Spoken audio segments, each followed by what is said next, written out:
Hello everyone, welcome to another amazing video. If you enjoy the content, I ask that you subscribe to the channel and turn on the notification bell so you don't miss the upcoming parts and new videos. Now, without further ado, let's get into today's video. Are you ready? Let's go. In a city called Tianfeng, inside a classroom, we find some students desperately trying to awaken a rank A talent.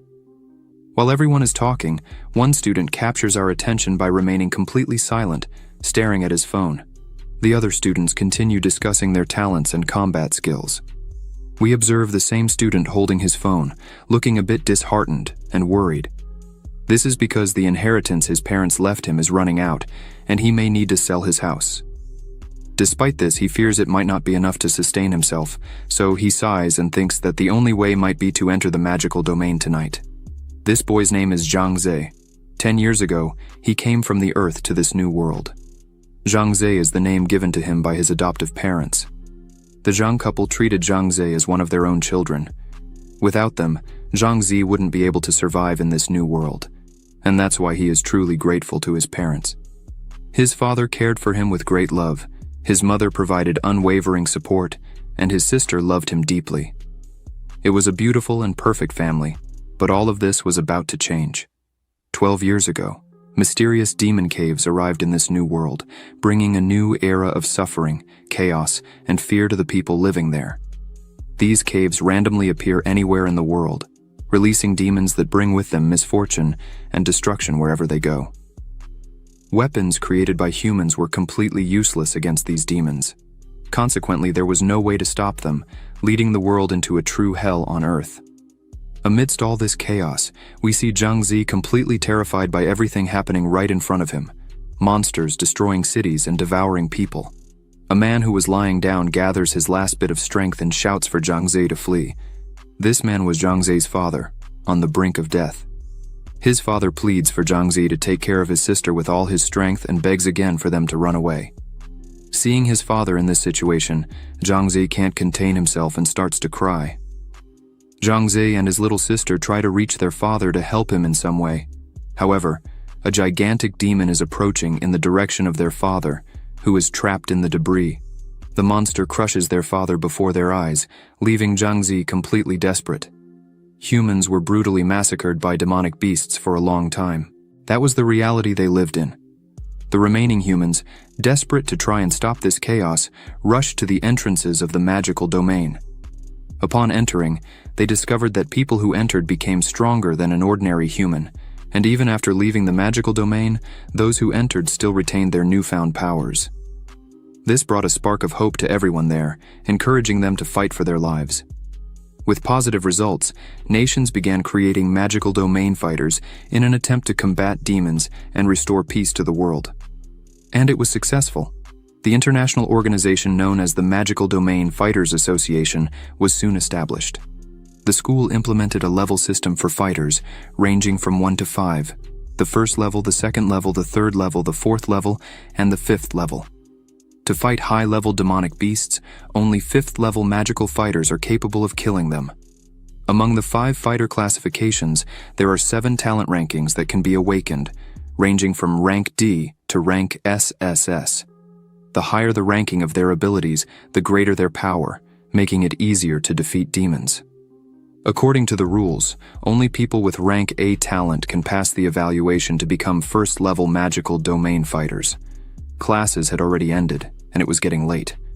As Zhang Ze left the classroom, he thought that tonight he would need to awaken a rank A talent in any way possible and pass all the evaluations.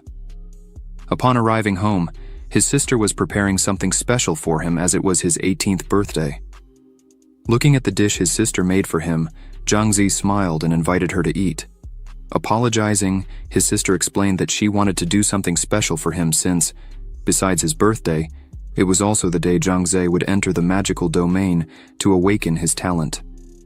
Unfortunately, the chicken thigh turned into charred coal. Zhang Ze approached her and mentioned that it seemed she had some problems today. Trying to take care of his sister as much as possible, he scolded her, saying she didn't need to cook every night because he had offered to do it for both of them.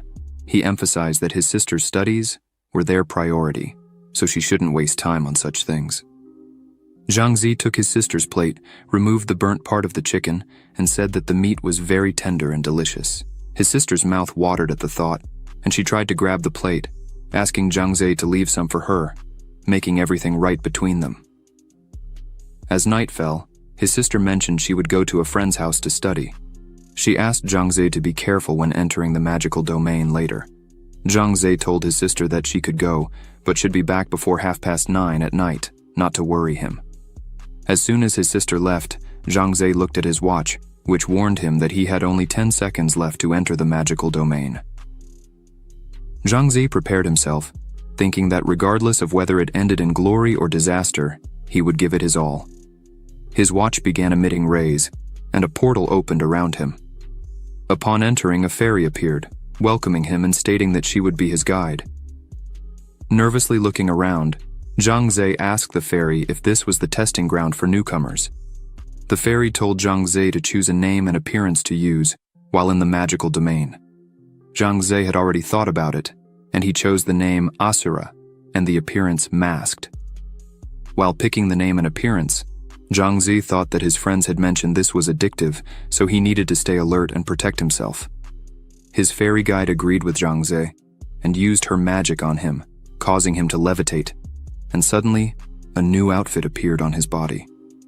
The fairy's speech informed Zhang Zi that they were ready to activate his talent. All he had to do was place his hands on the crystal ball in front of him, and his talent would appear automatically. A bit worried, Zhang Zi placed his hand on the crystal ball thinking that it had to be a rank A. He concentrated as much as he could and shouted for an A to come. A yellow light began to appear inside the crystal, and a huge flash occurred. Suddenly the light disappeared, and a bit of smoke came out of the crystal, leaving Zhang Zi puzzled about what was really happening. Zhang Zi asked the fairy if it was over and what his talent was. The fairy, looking at the crystal in astonishment, simply said, "E," in a surprised tone. This left Zhang Zi completely scared, asking the fairy what she meant by A, and urging her to quickly explain what was happening because Zhang Zi didn't like to feel fear in moments like this. The fairy took a closer look and said that Zhang Zi had awakened an SSS ranked talent. This astonished Zhang Zi, who couldn't believe what he was hearing. He asked the fairy if this was really true or if he was seeing things.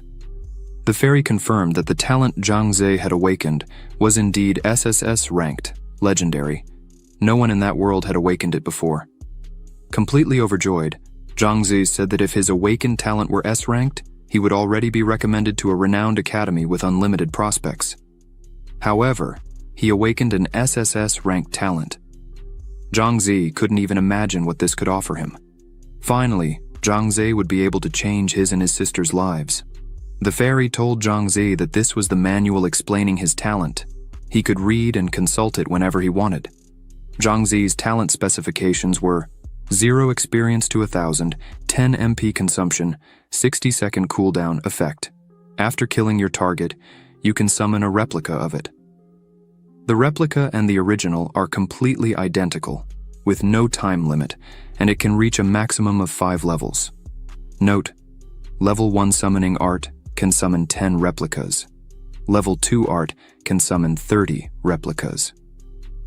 Reading this, Zhang Zi thinks that his ability is truly sinister. He pauses for a moment to reflect and considers that if he kills a monster, he can summon it. This means Zhang Zi could create an army of monsters and lead a legion of bosses. This is really exciting. Zhang Zi decides to take a look at his character panel, which reads, Name: Asura, number C24, 751176, HP 100, MP 110, damage 1 to 10, speed 10. Attributes: strength 10, common people have 10 points. Physique 10, common people have 10 points. Spirit 11, common people have 10 points. Agility 10, common people have 10 points. Points that can be allocated to attributes 0, skill, level 1, SSS summoning art, overall rating, beginner novice. Zhang Zi wonders why spirit is 1 point higher than that of other people. He imagines it might be because he came from another world. His fairy guide tells Zhang Zi that he can officially enter the magical domain. The fairy wishes Zhang Zi good luck. Then, the space around Zhang Zi begins to change, and a large arena appears where several people are gathered. A man and a woman call all the beginners, as they are instructors and responsible for explaining the theoretical part of the magical domain. Zhang Zi is surprised by the number of people present with him, but deep down, he is happy to finally be in the real magical domain. There is a small commotion among the people, and in the midst of them, a man announces that he awakened an A-ranked talent, the Celestial Fist.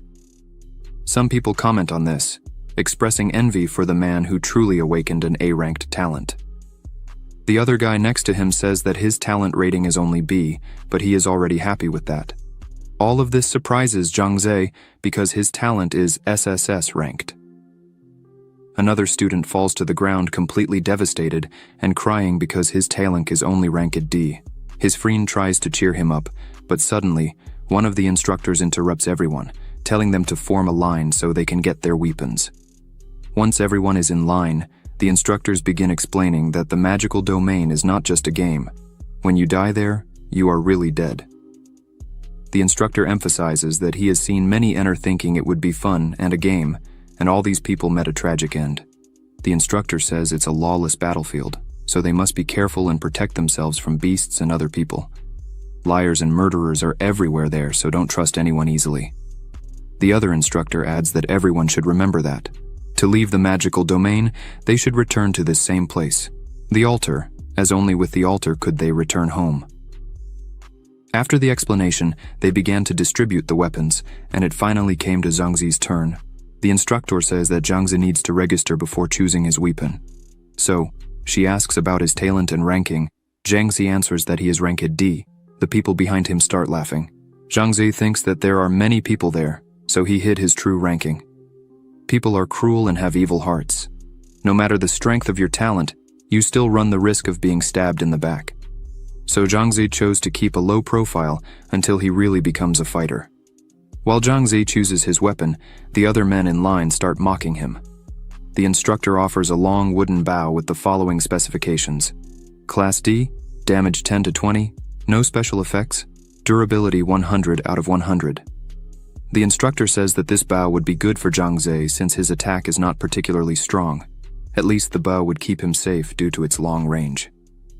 Before Zhang Zi leaves, the instructor says that cautious people always live longer. After finishing the distribution of weapons, the instructor sighs with relief as it has come to an end, feeling quite tired. The instructor approaches her and asks how many people awakened A-ranked talents or higher. After analyzing the list, the instructor says that only 3 of them were able to awaken an A-ranked talent or above. She emphasizes that each time the newcomers get worse than the previous ones. Meanwhile, the newcomers are enthusiastically heading for their first hunt. Someone is shooting at a target, and as the instructor looks, she sees Zhang Zi practicing alone. At that moment, Zhang Zi thinks that a bow is indeed more challenging to use than he imagined, as he has shot numerous times at the target and hit only once. Zhang Zi thinks that in a real fight, he couldn't afford to miss so many times and still doesn't have a creature to summon. Therefore, Zhang Zi believes he shouldn't fight recklessly. Zhang Zi thinks he needs to improve his aim, move quickly, and find the best opportunity to defeat a monster and use his talent. As the hours pass, the pile of arrows increases. Zhang Zi remains completely focused and shoots another arrow, hitting the center of the target precisely. This makes Zhang Zi level up to 4 as an archer. His current accuracy is 80%, and his hand is completely injured from so much training. Zhang Zi puts on his hood and mask, deciding it's time to put everything he trained into practice. He advances into the forest, where there are various monsters scattered everywhere. A brief explanation about magic demons. First floor of magic demons, we can find the violent rabbit, which has high speed, high agility, and low defense. The lava turtle, with high defense, high HP, and low speed. And finally, the boss of the first floor, the dark wolf, with the ability Shadow Claw, unleashing a combo of 5 attacks against the target, causing burns and bleeding. While Zhang Zi is on his way, the other participants are running desperately, asking for help as they have encountered a lava turtle. The turtle attacks the 2 participants, who fall before it. Just as the turtle is about to deliver its final blow, an arrow hits its head, causing the turtle to stop the attack and look at Zhang Zi, who was standing with open arms. Zhang Ze said the turtle was adorable and wanted to be its friend. The turtle apparently did not appreciate that and looked enraged at Zhang Ze, who realized something was wrong. The turtle starts running after Zhang Ze, who runs away screaming. Zhang Ze says it's very scary, but suddenly he spots the altar and runs straight to it. When he gets close, the altar towers identify the turtle as a threat and unleash a beam that deals a critical damage of 191 points to the turtle. The turtle has 10 life points left, and Zhang Ze takes this opportunity to launch his arrows at the turtle, which is already falling to the ground, defeating the monster that begins to transform into energy and turns into a blue orb. This blue orb is a low-grade demon soul orb. Zhang Ze thinks that his idea of using the altar's defense worked perfectly. Quick explanation: the guide of the magic demon. After the monsters in the magic domain die, there is a chance to drop a demon soul orb. The demon soul orbs are classified as low-grade common and high-grade. The color of the demon soul orb represents its attributes. Red represents strength, green represents physique, blue represents spirit, yellow represents agility. Absorbing corresponding demon soul orbs will increase attributes to a certain level. Low-grade demon soul orbs will increase by 0.01 points, common orbs will increase by 0.1 points, and high-grade orbs will increase by 1 point. Zhang Ze thinks that since the low-graded demon soul orb only increases attributes by 0.01 points, he will save it for now, as this orb can be sold for about 1,000 yuan. The system notifies Zhang Ze that he defeated a lava turtle, and now he can summon a replica. The system asks Zhang Ze if he wants to summon it, and Zhang Ze chooses to summon the turtle to experience his talent. A portal opens in front of him, and the turtle appears before his eyes. Zhang Ze is extremely happy with his talent, saying that he finally summoned his first beast while touching the turtle on its face. Zhang Ze smiles satisfied with what he just did and can't contain himself, happily hugging the turtle. Meanwhile, deeper into the forest, other participants are getting beaten up by a violent rabbit. One of the participants asks Ming to stay back. Ming is lying on the ground with his face bleeding after the punch he took from the rabbit. Ming complains about the pain he's feeling, while his companion is dismayed that even with 3 of them, they can't defeat the rabbit in front of them. The day was coming to an end and they were still fighting, but suddenly they hear a noise and look back to check what it could be. As soon as they see a lava turtle approaching them, everyone is startled because now they would have to deal with 2 monsters and were surrounded. As the turtle gets closer to the 3, they notice something strange on the turtle. Once they realize that there is a person mounted on the turtle, they are astonished. Zhang Ze smiles and asks if they are okay. Ming questions why the turtle isn't attacking Zhang Ze, as all the monsters in the magic domain are extremely aggressive. The other 2 participants wonder if it's really possible to tame a monster like that and express envy for Zhang Ze. Ming says there's nothing to envy. It's straightforward to solve. They just need to tame that violent rabbit, and when the time comes, Ming will climb on the rabbit's back and have it carry him through the forest. Even before Ming finishes speaking, the rabbit beats him up again. His 2 friends step forward and ask Ming to stay behind while they fight the rabbit. Ming is crying again, saying that the rabbit has no martial ethics. Ming's friends try in every way to catch the rabbit, but the rabbit is very fast and manages to dodge all the blows. One of the blows ended up hurting the rabbit, which became extremely angry, and its body changed quickly, growing muscles, its eyes turning red, and its teeth sharper than ever. This was the berserker mode of the rabbit. Ming says that now they're screwed. The rabbit got mad. Still, his friends try to control the situation, saying not to fear because the rabbit only has half of its life left. So, if the 3 combine their attacks at the same time, they could defeat the rabbit. But suddenly, 2 more rabbits appear behind the enraged rabbit, leaving the 3 surprised at what was happening there. Meanwhile, a little distant from there, Zhang Ze was walking with his turtle, watching the sunset and saying how beautiful and relaxing it is. A little behind Zhang Ze, we see 3 people running desperately, screaming and saying they were going to die. Yes, these people were Ming and his friends, who flew past Zhang Ze, who didn't understand what was happening. As they ran in front of Zhang Ze, one of them calls Zhang Ze Master Splinter and tells him not to stand still there. Ming emphasizes that if Zhang Ze stays there, he could end up dead. Zhang Ze looks at all of this without understanding anything and decides to see what the 3 were saying. As Zhang Ze looks back, He sees the 3 rabbits running furiously towards him. This terrifies Zhang Ze. One of the rabbits tries to hit Zhang Ze, but he manages to dodge quickly and asks the turtle to use its tail to attack the rabbits. The turtle obeys and strikes all 3 rabbits at once, while Zhang Ze uses his arrows to attack. Zhang Ze realizes that his damage is not as high as that of the beasts attacking him, and even though the turtle is very strong with its defense, it is still quite slow. This means that the turtle would not withstand the various attacks of the 3 rabbits for long. Zhang Ze had to do something to resolve this quickly, or the worst could happen. Zhang Ze decides to give his best, while the turtle strikes the 3 rabbits again. Zhang Ze jumps and shoots several arrows at just one of the rabbits, defeating one of them, which starts to transform into energy. The turtle continues to bravely attack all the rabbits. Even though it is close to being defeated, Zhang Ze, seeing this, tries to motivate his turtle and says that it is doing very well. He asks it to hold on just a little longer. The turtle hits one of the rabbits and throws it into the air. Zhang Ze takes advantage and again shoots several arrows, finishing off another rabbit. While Zhang Ze was focusing on the rabbit he just defeated, the last rabbit jumps and punches the turtle in the head. This makes Zhang Ze very angry. Zhang Ze grabs his bow and shouts that he wouldn't let his first beast die. He shoots several times against the last rabbit. While Zhang Ze was fighting the rabbit, he tells his turtle to return to the matrix so that it doesn't die there. The turtle lowers its head for a moment and closes its eyes. Suddenly, the turtle rises again, leveling up from 1 to 2. The system shows that now the turtle is at level 2 out of 5, experience 1 out of 30, life 400, damage 80 to 100, defense 70, no skill. This leaves Zhang Ze a little shocked. The turtle quickly strikes the last rabbit, defeating it quickly. This gives Zhang Ze 3 more orbs. Zhang Ze happily shouts that they finally won. The system notifies Zhang Ze. Now that you have defeated 3 violent rabbits, you can summon 3 replicas. Do you want to summon them now? Zhang Ze, with a smile on his face, summons the 3 rabbits again. A portal opens in front of him, and the 3 rabbits appear before him.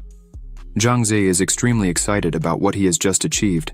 Now, Zhang Ze has a lava turtle and 3 violent rabbits under his control. The night passes, and the day begins to dawn. The system notifies Zhang Ze that he received a message. Upon opening the message, it said that all students should gather at the altar for an important announcement. Zhang Ze wonders what all this urgency could be. Everyone is already at the altar. A man begins to say that it has been a few days, so everyone should be familiar with the first floor. However, the boss of the first floor is something different that beginners wouldn't be able to defeat easily. This man says that for this reason, the academy invited a fighter from the magic domain. This woman would lead everyone so that they could defeat the boss of the first floor and open the doors to the second floor. The man asks everyone to applaud the fighter present. The fighter introduces herself, saying that her name is Liu Yueying, and her name in the magic domain is Yueying. The newcomers begin to comment on Yueying, saying that she was one of the people who awakened an S-rank talent and was recommended to the prestigious Qing Martial Arts Academy. The newcomers say that she is indeed very talented. Yueying begins to explain that the boss of the first floor, the Dark Wolf, is extremely difficult to deal with. Thus, Yueying hopes that no one underestimates it. She emphasizes that as soon as they go on the hunt, everyone there will have to follow her orders. Should anyone wish to act on their own, they will face severe punishments. After Yueying finishes speaking, the system of everyone shows an invitation from Yueying for them to join her team. The system displays that her name is Yueying, number C2475, 10, 12, name, life, MP, damage, and speed, all are unidentified. Attributes, strength, physique, spirit, agility, points that can be allocated to attributes, all are unidentified. Overall evaluation, experienced swordsman. Zhang Ze, seeing this, begins to think that all key information is restricted. This makes Zhang Ze think that she might be really strong. Zhang Ze wonders if she is stronger than all of his summoned beasts. Zhang Ze thinks that this would be a good test for him to try to defeat the Dark Wolf with his summons. After a few hours, everyone gathers in the forest. As everyone walks, Zhang Ze thinks that for now he should hide his real talent and not summon his beasts, because that could scare the other participants present. Suddenly, 3 beasts appear. 2 of them were violent rabbits, and 1 was a lava turtle. A novice girl is astonished and tells everyone to get ready to attack, but Yueying calmly takes her sword and goes after the 3 beasts, defeating them all quickly. This leaves the other participants amazed at Yueying's incredible strength. With just 1 sword, she was able to defeat all of them at once. The novices wonder if this is the power of a person who awakened an S-rank talent. After Yueying defeats all the beasts there, she turns to the participants as if it's nothing and tells them not to stand still there because they should keep moving forward. Zhang Zhe, after witnessing such a feat, thinks that Yueying is really amazing. Zhang Zhe thinks that maybe it would be better not to try to steal her boss. Night falls, and on top of a mountain, we hear a wolf's howl. The participants hear this and stay alert. A portal opens. Yueying explains that this portal is called the checkpoint and warns that the wolf is about to appear. Yueying emphasizes that if the newcomers don't want to die, they must listen carefully to the orders given to them. Yueying tells everyone that they should always keep a safe distance and not try to attack alone. After Yueying's explanation, the wolf starts coming out of the portal. Yueying is on high alert and prepares for the fight. The newcomers behind her are nervous about everything that is happening. Finally, the dark wolf appears before them, and with the wolf comes a heavy mist that impairs the participants' vision. Yueying, at the forefront of everyone, remains calm and focused. The wolf quickly begins to move alongside Yueying, running from side to side with impressive speed. The novices are scared because they can't even see the dark wolf, let alone fight it. The novices are dismayed by the difficulty of the first floor, trying to imagine how the next floors would be. The wolf finally makes its first attack, trying to hit Yueying, who easily dodges it. Taking advantage of the wolf's low guard, Yueying prepares to counterattack, smoothly turning her body.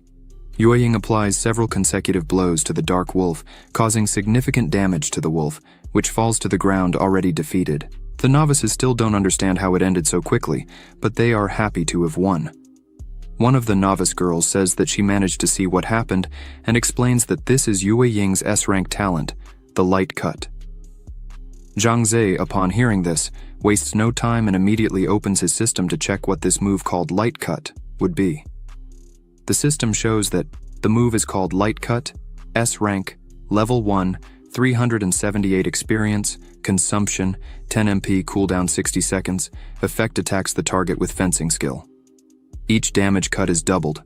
The last cut will use the doubled effects as a base to release a critical strike and cause immense damage. Note: Level 1. Light cut releases 3 consecutive cuts against the target.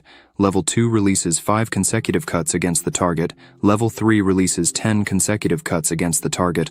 Level 4 releases 20 consecutive cuts against the target. Level 5 releases 50 consecutive cuts against the target. Yueying asks if everyone there had the key to move on to the next floor. The novices respond affirmatively and thank Yueying for her feat. Yueying opens her system in the chat channel and explains to her team friends that she was helping the novices pass through the first floor, but was already returning to the 5th floor to assist her team. Her team members say it's okay, and will wait for her to move forward and face the boss of the 5th floor, as Yueying was the team's main damage dealer. Yueying disconnects from the system and informs the novices that they have to pass through the door as soon as possible because the boss would regenerate in an hour. Yueying says her job there is done. She will return to the 5th floor to help her main team defeat the boss of the 5th floor again. The novice notices something strange and asks Yueying to look back. Curious, Yueying turns around to see what was happening. The portal begins to behave differently. Yueying identifies this and realizes that it means the boss has already regenerated. Yueying is confused because it hadn't been an hour since the dark wolf was defeated. But Yueying begins to feel a murderous aura, something unusual for the dark wolf. Then, another wolf appears, but this is a different wolf, belonging to the elite of the dark wolves.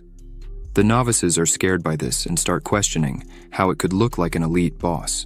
The novice tries to reassure the other novices, saying that Yueying was there to protect them. Yueying tells everyone to run away, because if they stay there, they will only hinder the fight. While everyone is running away, Zhang Zhe turns around and looks at Yueying, starting to wonder if Yueying would really be fine, as it was an elite boss. Yueying is a bit apprehensive because an elite boss is equivalent to 5 common bosses. Yueying thinks that because the boss is from the first floor, she probably can handle it. Yueying thinks that the first thing to do is to delay the elite dark wolf so that all the novice players can get out of there. The wolf quickly jumps and tries to hit Yueying, who dodges its attack and again applies her light cut move to the elite dark wolf. This time, her attack did not cause significant damage to the wolf, making Yueying wonder about the defense of this elite wolf. The wolf touches the ground and quickly turns to Yueying, advancing towards her again with incredible speed.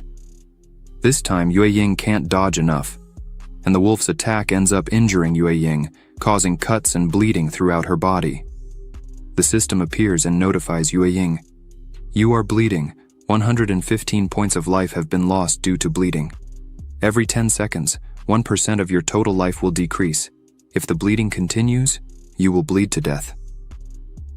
Yueying is frightened by the speed of the elite wolf. Even though she tries to dodge in every way, she was still wounded by the wolf. Yueying thinks that she cannot admit defeat there, so she tries to attack the wolf again, but the wolf dodges her attack and stands right in front of her. The wolf starts moving quickly and attacks Yueying again, hitting her once more. This time, the attack was accurate and threw Yueying to the ground, wounded and defenseless. The wolf prepares for its final blow. Yueying just looks at this situation without the strength to defend herself from this attack. However, suddenly, some arrows hit the wolf, causing it to stop the attack and focus on Zhang Ze, who manages to save Yueying. Zhang Ze starts waving his arms and, calling the wolf a little puppy, asks it to come to Zhang Ze. Yueying just looks at all this without understanding very well what is happening there. Yueying lowers her gaze and remembers that Zhang Ze was among the novices. Yueying wonders what he was doing there and why he didn't run with the other novices when he had the opportunity. The wolf tries to bite Zhang Ze, but he easily dodges, making it seem like a game and mocking the wolf that just missed the attack. Yueying tries to call Zhang Ze with her shaky voice and tells Zhang Ze not to provoke the elite wolf and to get out of there as quickly as possible, because Zhang Ze wouldn't be able to defeat the elite dark wolf.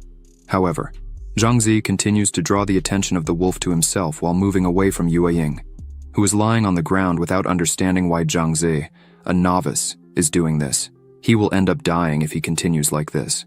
Zhang Ze, who is running from the wolf, thinks that the wolf still has half of its life, and facing it would be suicide. But Zhang Ze couldn't just stand there doing nothing while watching Yueying in that situation, so he had to do something to make the wolf stop attacking Yueying. While running, Zhang Ze thinks that he can't die there because he has to take care of and protect his little sister. He needs to find an open area so that his summoned beasts can have some advantage over the wolf, but Zhang Ze is almost out of energy. From running so much because the wolf is extremely fast, the wolf finally catches up to Zhang Ze, and as it jumps to attack him, Zhang Ze realizes in time and, with a quick move, dodges the wolf's attack, shouting for his beasts to appear. A portal opens again, and his summonings come out, standing between Zhang Ze and the wolf. Yueying, still lying on the ground, begins to think that this is absurd. A novice wanting to defeat an elite wolf. Yueying thinks that she needs to do something immediately to save him, so she begins to get up and tries to stop the bleeding while thinking about Zhang Ze, asking him to hold on a little longer.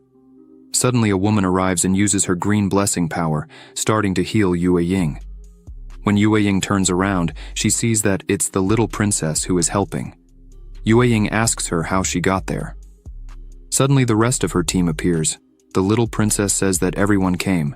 Yueying's teammates say that what she did was complete madness because you should not face an elite monster alone. She took a great risk doing that. They emphasize that even if the monster is from the first floor, it's still not something Yueying could defeat alone. Yueying looks away, a bit upset with what happened, and apologizes to everyone saying, "I thought I could handle it alone." Another member of her team interrupts the conversation and asks where the wolf went. Yueying panics, remembering that the dark wolf was after a simple novice. Yueying shouts for them to hurry and save him. The members don't understand how a novice attracted the wolf to himself. Meanwhile, Zhang Ze was facing the wolf with all his summonings. Zhang Ze thinks that, although the wolf is very fast when surrounded by 3 violent rabbits, the wolf's movements would be restricted. Additionally, this helps the turtle, which is very slow, to land a fierce attack on the wolf. Nevertheless, the wolf is still very strong and quickly counterattacks, causing damage to all summoned beasts. Seeing this, Zhang Ze realizes that the wolf's damage is extremely high. Zhang Ze needs to do something quickly so that his summonings don't die during the battle. One of the violent rabbits also reaches level 2. This leaves Zhang Ze very satisfied. After seeing this, Zhang Ze devises a fighting strategy and orders his summonings to do exactly what he was commanding. Then, Zhang Ze orders them to surround the wolf, while the turtle holds the wolf's attack. Once the wolf is surrounded, Zhang Ze shouts for all the violent rabbits to enter berserker mode, but the fight drags on and one rabbit is killed. Shortly after, another rabbit is killed. Seeing this, Zhang Ze becomes furious because they had been fighting for a long time and the wolf wouldn't die at all. Zhang Ze thinks that if he doesn't kill the elite wolf soon, it will become a one-man army. Zhang Ze orders his turtle to attack with all its strength and shouts for the wolf to die. The turtle hits the elite wolf head-on, finally defeating it. Zhang Ze sighs in relief and thinks that this was extremely dangerous. Only 2 beasts and little life remain for Zhang Ze. As soon as the wolf dies, it drops some items, namely Common Grade 4 Demon Soul Orb, Wolf Tooth Necklace 1, Wolf Bone Dagger 1. Zhang Ze, seeing this, thinks that it was expected from an elite wolf. Zhang Ze thinks he will keep the wolf tooth necklace, but the wolf bone dagger isn't very suitable for him.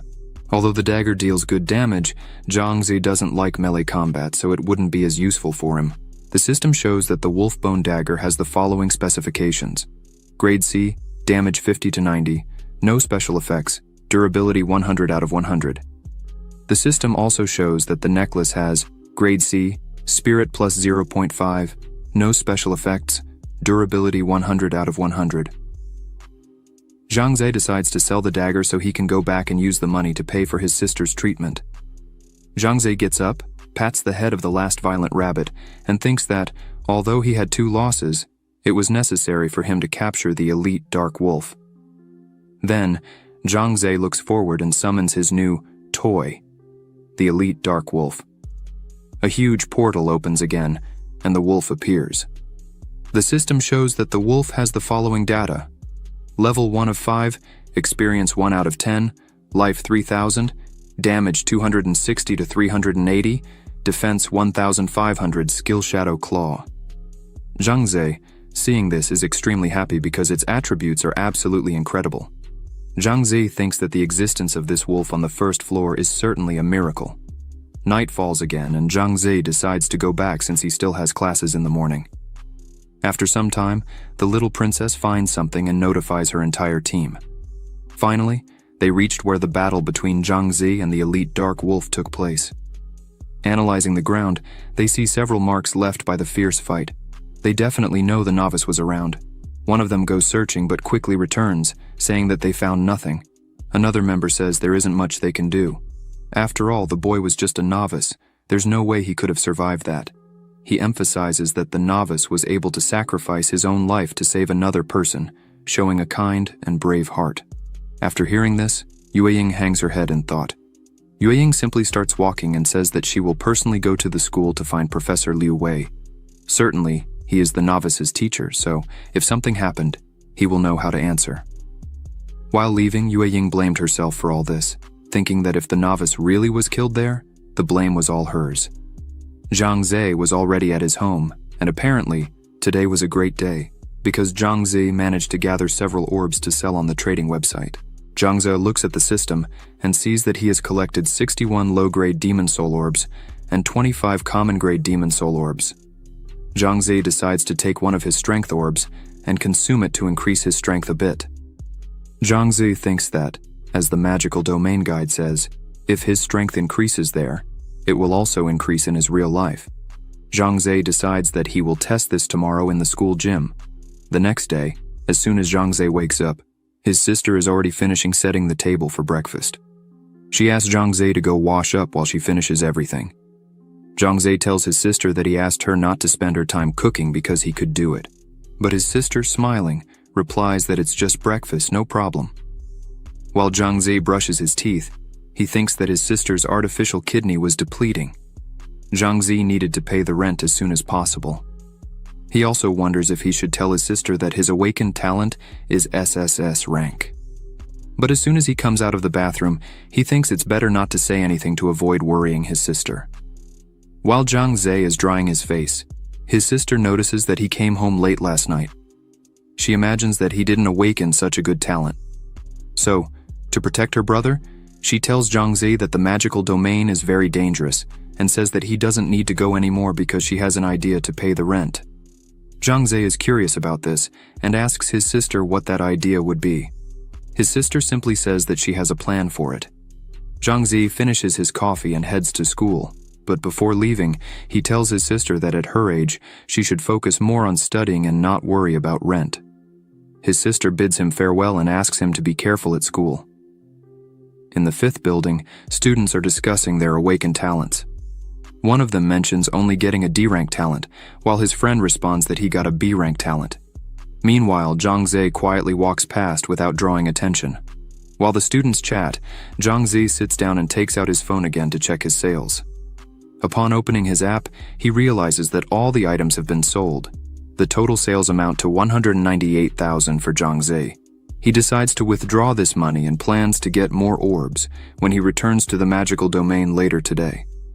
The money he earned is almost enough to buy the kidney for his sister.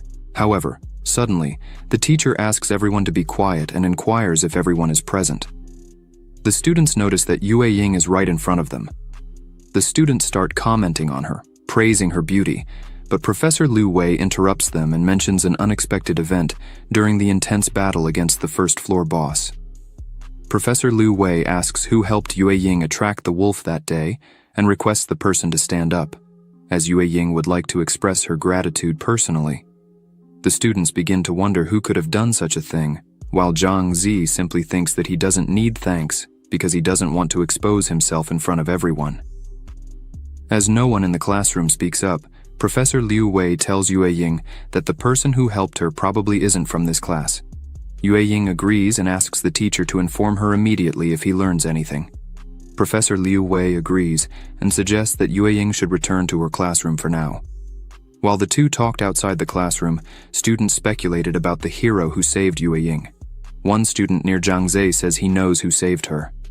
Worried, Zhang Zhe tries to disguise it and asks who his classmate was, saying that while all the novices were running, one student stayed behind, and if he remembers correctly, that novice's name was Asura.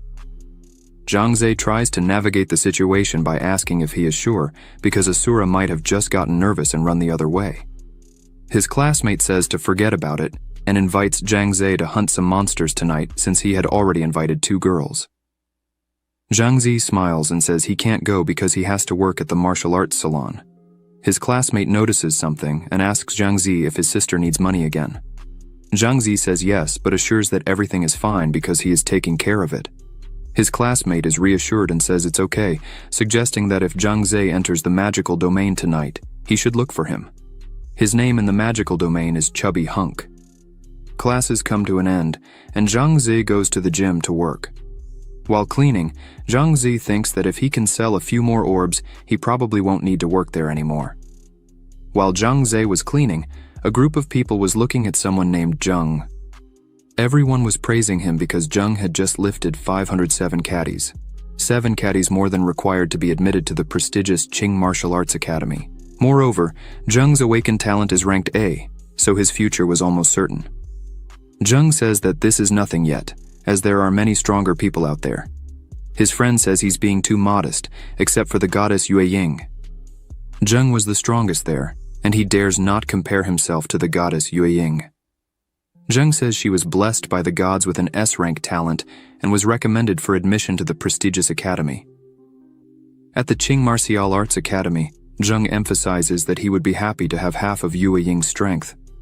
Once everyone leaves, Zhang Zhe is alone in the room, wondering if he is really strong. Zhang Zhe punched the machine, scoring 497 points, leaving him very pleased. Even when he trained every day before, his strength never exceeded 390. Zhang Zhe thinks that absorbing only one high-quality orb has already brought such a significant breakthrough, making him very excited. So, Zhang Zhe decides that he will definitely enter the magical domain tonight. Suddenly, a message arrives on his phone from his sister, saying that she would be going out again to study at a friend's house and would return late. She asked her brother to prepare dinner tonight. This leaves Zhang Ze a bit intrigued, thinking that his sister has been doing this every night, but for now, he doesn't have time to investigate. The most important thing at the moment is to quickly go to the magical domain and obtain more demon soul orbs. Again, we are in the arena, where several students are gathered. Zhang Ze opens the system, which shows that he currently has 3 beasts: the elite dark wolf, a lava turtle, and a violent rabbit. He has 7 empty slots for new beasts. Zhang Ze thinks that it's not a good idea to go directly to the second floor, as it is quite dangerous. First, he should master the 10 beasts on the first floor. So, Zhang Ze begins his hunt and calls his little friend to accompany him, the elite dark wolf. Zhang Ze, all happy next to his wolf, thinks that with the dark wolf's damage, he will definitely be able to defeat any monster on the first floor. But what he really wants is more lava turtles. The first lava turtle is found, and they start to fight. Zhang Ze sends his wolf to attack while he stays back with his bow and arrows. Quickly, he defeats several monsters one after another, and about an hour later, he already has an army of monsters at his command. Finally, he is ready to move on to the second floor. Suddenly, he hears some screams for help. Upon closer inspection, it's some rookies running out of a portal, and one of these rookies is his classmate Wang Yang, or if you prefer, the chubby hunk. As Yang ran, he shouted to the older brothers, chiefs, not to kill them, for they were just novices. Thus, there was nothing of value with them. However, the 2 brothers continued to chase them, saying that they already knew they were novices and also knew there was nothing of value with them. Yet the brothers wanted to kidnap them and ask for money from their closest relatives in the real world. Meanwhile, Zhang remained hidden, watching all this and thinking, once someone's identity is exposed in the magical realm, criminals can take advantage of their fake identities to kidnap them. Through blackmail, it's hard to discover who these guys really are, even if the police are called. When this happens, it's difficult to rescue the hostages, even after the ransom is paid, as the criminals still choose to kill them to keep their identities hidden. Yang screamed, saying his family was poor and had no money. Thus, he pleaded for the bandits to leave him alone. However, the bandits didn't care, thinking Yang was just lying to them, as a few hours before, Yang was with 2 girls and had said his family owned a luxury house and expensive cars. Then, one of the bandits decided to use one of his powers, and all the ground below Yang turned into quicksand. The 3 found themselves trapped, wondering which talent ability this could be. Suddenly, Yang felt something on his neck. It was one of the bandits who, with an axe in his hand, told Yang to give up his parents' contact, or he would die right there. But Yang, even though terrified, said in a trembling voice that he would not give them any contact. The bandit began to laugh and said it's always the same story. Everyone is brave until they lose a hand. Then they become very obedient. Then he raised his axe, but out of nowhere, an arrow came in his direction and hit his arm, preventing him from doing anything. The bandit turned around and shouted that there was a hidden archer around. However, the bandit was extremely furious and asked who dared to attack him from behind. Thus, Zhang appeared next to a tree. The system showed his name as Asura. He looked directly at them and asked how a bunch of trash like them dared to commit such a terrible act. Another bandit, as soon as he noticed Zhang's presence, warned the others and started running towards him. Then, Zhang began to run. The leader of the bandits went into the woods after Zhang. He said Yang and his friends would be stuck there for an hour, so they had time to catch Zhang, as he wanted to cut him into pieces. Zhang kept running while the bandits chased him, until finally, Zhang arrived where he really wanted, a place where the terrain is surrounded by 3 mountains and has only one exit. Zhang continued running into that path, but suddenly, Zhang stopped and turned to the bandits who were laughing at him, for Zhang had run into a dead end and now was trapped with no way to escape. The bandits began to smile and say that just killing him was a waste of time. First, they should take everything he has. The leader said for his group to count themselves, as he wanted to savor the torture. Zhang looked at them and asked if killing people in the magical realm prevents people from the outside from finding out. The leader of the bandits started walking towards Zhang and told him to relax, as no one would know he was going to die there. Zhang crouched down and thanked them for clearing up that doubt he had. Then, energy began to emanate from his hand. Zhang summoned his monsters and asked them to give a warm welcome to the guests. Then, several circles on the ground started to appear around the bandits, and in a few seconds, an army of monsters appeared and surrounded them. The leader of the bandits was astonished by this, wondering how all these beasts appeared out of nowhere and all together. The thieves said there were too many beasts, and the terrain they were on put them at a complete disadvantage. Then the leader yells for everyone to run away, but as soon as they start running, a dense fog begins to cover the path, and in the midst of this fog, only a pair of eyes shining with blue flames appear. Then, the wolf emerges from the mist. They begin to tremble, for it was not just any dark wolf, but an elite dark wolf. Zhang from behind them loudly says, as they themselves had said before, "No one will know that he killed everyone here." Then, Zhang orders his beasts to kill everyone there. The bandits start to run and scream in desperation, but it's too late. The dark wolf begins its attack, wounding several of the bandits quickly. The lava turtles also begin to attack, one by one, mercilessly. And lastly, the violent rabbits surround the leader of the bandits, and without mercy, quickly finish him off. In a few seconds, several bodies were lying on the ground everywhere, and among them, there was only Zhang. Standing, Zhang says that they had committed various crimes and terrible things, and therefore, did not deserve to live. Zhang takes advantage and starts to collect the items the bandits had, as there was much of value there. Zhang finds a letter, and the system window opens and notifies that this item is the Berserker Talisman Grade C. The special effect is to allow a person, within 3 meters, to enter rage mode. The durability is 100 seconds and it can be used only once. Zhang thinks this could be very useful in the future, so he decides to keep it. Zhang starts to walk and says that it's enough playing around. It's time to head to the 2nd floor. Then he goes to the portal, but before he could enter, Yang and his friends come running, calling him hero. Yang says he knew he was all right, and thanks to the help Zhang had given them before, everyone there was fine. One of the girls, smiling, says she wanted to thank him personally, for he had saved their lives. Yang, crying, grabs Zhang's hand and says that kind-hearted heroes like him are very rare nowadays. Then, Yang offers 1,000,000 yuans as a reward and asks if that was enough. But Zhang responds that he doesn't need to pay him anything, for he just didn't want to see those trash harming anyone. Zhang asks them to be more careful next time, but in reality, Zhang was thinking that Yang really was very wealthy. However, if Zhang accepted that money, his identity would be revealed as soon as the transfer was made to him, so it's better to leave it as it is. Zhang says goodbye and starts to enter the portal. Meanwhile, Yang thought he was a hero. One of the girls was in love with him, thinking he was very handsome. Finally, we are at the entrance of the magical realm, 2nd floor. Zhang, seeing this, thinks he could never have imagined that the 2nd floor of the magical realm would be a cavity. Zhang was right in the middle of the arena, surrounded by other people who were shouting to form teams. But Zhang remains silent. While people were still shouting, trying to form teams, Zhang starts to read a book and thinks it's still better for him to continue alone. The book shows that the monsters on this floor are poisonous spider, skilled in the use of its venomous fangs, spits threads to make webs. Once caught in the spider web, it's impossible to move for a period of time. Vampire bat, although its damage is not high, it comes and goes like a shadow and can suck blood to recover its life. The boss of this floor is the Sky Devourer frog, has a huge constitution, with hard skin and thick flesh. Common attacks tend not to damage it. Skills, thunder, can force a target within a certain distance into a stunned mode and, simultaneously, cause damage. Zhang was walking through a cave while reading his book and thinks that, apparently, the monsters on the 2nd floor are relatively stronger than those on the 1st floor. Zhang was distracted reading the book, and a venomous spider web was very close to his head, but he quickly realizes and manages to dodge it. As soon as he looks up, he sees a poisonous spider. It was ready to attack him, but Zhang quickly summons his beasts again, and 2 violent rabbits come out of the portal and charge at the spider. But the spider quickly throws its web at one of the rabbits, immobilizing it. Then, the spider uses its venom on the rabbit, which begins to inflict damage rapidly.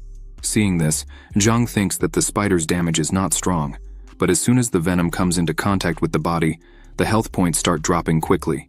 So, Zhang orders all his beasts to attack at once, and they easily defeat the spider. The system appears and notifies that the venomous spider has been defeated. Zhang doesn't seem very pleased as he sacrificed a rank 2 rabbit for just a venomous spider. And on top of that, it only left behind 2 low-grade demonic soul orbs as a reward. Zhang summons his spider. As soon as it appears, the system shows its specifications. Name, venomous spider, level 1 of 5, experience 1 of 10, life 300, Damage, 100 to 150. Defense, 200. Ability, none. Zhang thinks that, as expected of the monsters on the second floor, their attributes are more notable than those of the violent rabbits and the lava turtles. Zhang continues walking through the cave and starts to think that, so far, he has only defeated 2 venomous spiders. Although the monsters on the second floor are stronger than those on the first floor, there seem to be far fewer monsters. But, without Zhang realizing it, there are 4 red eyes right behind him. Then, suddenly, 2 vampire bats attack Zhang from behind. However, Zhang notices and quickly turns around, summoning his beasts again. His beasts start emerging from the portal again. Zhang thinks that, fortunately, his summoning ability has improved, allowing him to summon his beasts faster. Otherwise, the surprise attack by the vampire bats could have ended very badly. Zhang orders his beasts to kill them all. Then, the battle begins, and apparently, Zhang's beasts are doing well. But one of the bats bites one of his beasts and almost completely restores its life. Seeing this, Zhang thinks he needs to change his strategy and focus on one bat at a time. Otherwise, this would never end. So Zhang summons his venomous spider and orders it to use its venom, which hits both bats at once. Zhang starts to smile, as the venom causes damage over time, and because of this, interrupts the bat's blood-sucking. Zhang orders again that everyone attack, but this time the same bat. With that, the bats start to take several hits and can't retaliate. Then, Zhang defeats the 2 bats, but he notices that, to defeat the 2 bats, he had again suffered losses among his beasts. Zhang starts to analyze that only his strongest beasts would really be able to survive there on the second floor. Zhang summons the bats and says he now has 8 relatively strong beasts. So, he decides to face the second floor's boss. But as Zhang gets closer, he realizes that everyone is there, including several people arguing over who would try to fight the second floor's boss first. Everyone there was just arguing among themselves and saying that the experts and stronger ones were on the higher floors and didn't care about a bunch of novices. Zhang just watches all this in silence. Suddenly a group of people yells for everyone there to shut their mouths. A man says he had already reserved the right to fight against the sky-devouring toad. He emphasizes that anyone who could read should just read what was written on the sign. To fight the boss, pay 10 demonic soul orbs. He adds that those who are poor wouldn't be able to fight, so they should leave. But this ends up generating more discussion, as people find it very strange. They want to charge for such a feat. However, the group that was charging says they also had to pay fees, so they ask once more if anyone else would like to fight, as there was still 1 spot available. Zhang raises his hand and says he would fight. Zhang says that unfortunately, he does not have the 10 demonic orbs, as he had entered the magical domain just yesterday. However, Zhang offers payment in gold, offering 10 gold bars. The man who was charging asks if it was really gold. Zhang confirms, saying his family is wealthy, so if they allow him to enter and fight the boss, payment would not be an issue for them. The man hugs Zhang and says it's good this story isn't a lie, because if it turns out to be false at payment time, the consequences would be unimaginable. Zhang tells him not to worry, as he wouldn't dare lie about something so serious. Then, the man agrees and calls Zhang, saying he would show him where the second floor boss is located. Zhang thinks it's been too easy to deceive them, so the group starts moving through the cave. As they reach the end of the cave, there's a man standing there. The group leader calls this man Captain and says that since everyone is here, they could proceed to face the boss. The system opens up and reveals this man is named Super Money Machine Man. His rating is that of an experienced fighter. People start thinking that, from what they've learned, anyone with experience in their rating can't be weak. Another man beside him emphasizes that it's better for everyone to stay close when the captain is fighting the monster, to pay attention and obey every command of his. With the whole team formed and together, they advance again. Zhang is surprised by the place, as there's another tunnel on this side of the cave. The captain says this is a world of its own, and right ahead of them there's a huge frog, which is the boss of the second floor. Zhang is stunned by what's in front of him, as the frog is indeed large and has a terrifying appearance. Zhang can't believe the size of the monster.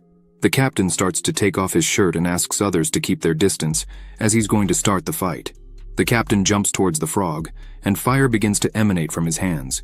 He starts a fierce and quick sequence of punches on the frog. Those watching think the captain is truly extremely powerful. Another group member says that with just this sequence of punches, the frog's life dropped by 1/3 while the captain fought. His specifications appear in the system window. Flaming Punch A Level 1. Experience, 612 of 1000. MP consumption, 10. Cooldown time, 60 seconds. Effect: unleashes numerous consecutive attacks in a short time. Note: Flaming Punch Level 1 unleashes 10 consecutive punches in a short time. Flaming Punch Level 2 is 30 consecutive attacks in a short time. Flaming Punch Level 3 is 50 consecutive punches in a short time. Flaming Punch Level 4 is 100 consecutive punches in a short time. Flaming Punch Level 5 is 300 consecutive punches in a short time.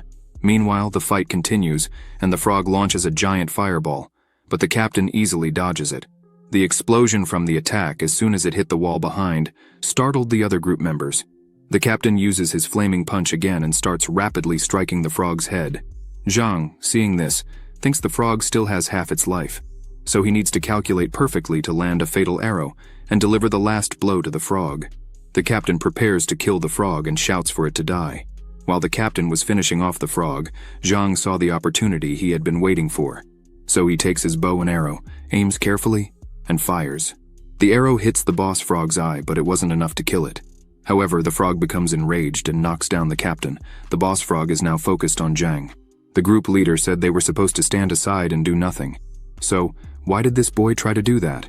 Another group member from behind shouts, saying they shouldn't let Zhang kill the boss frog, because if that happens, all the rewards would go to him.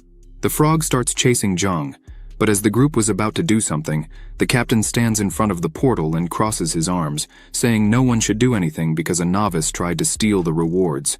So, he should die. The captain orders everyone to stand still there while the frog burns Zhang alive. Zhang hears this and becomes a bit apprehensive. The members obey their captain and stand still, commenting that this guy, with just a bow and arrows, is overestimating himself, trying to face the boss alone. Clearly, he is asking to be killed. The difference in strength between them is obvious. Any fool can see that it's not worth taking such a risk. Greed will kill him. Even if, by some miracle, he manages to defeat the frog boss, he won't make it out of here alive.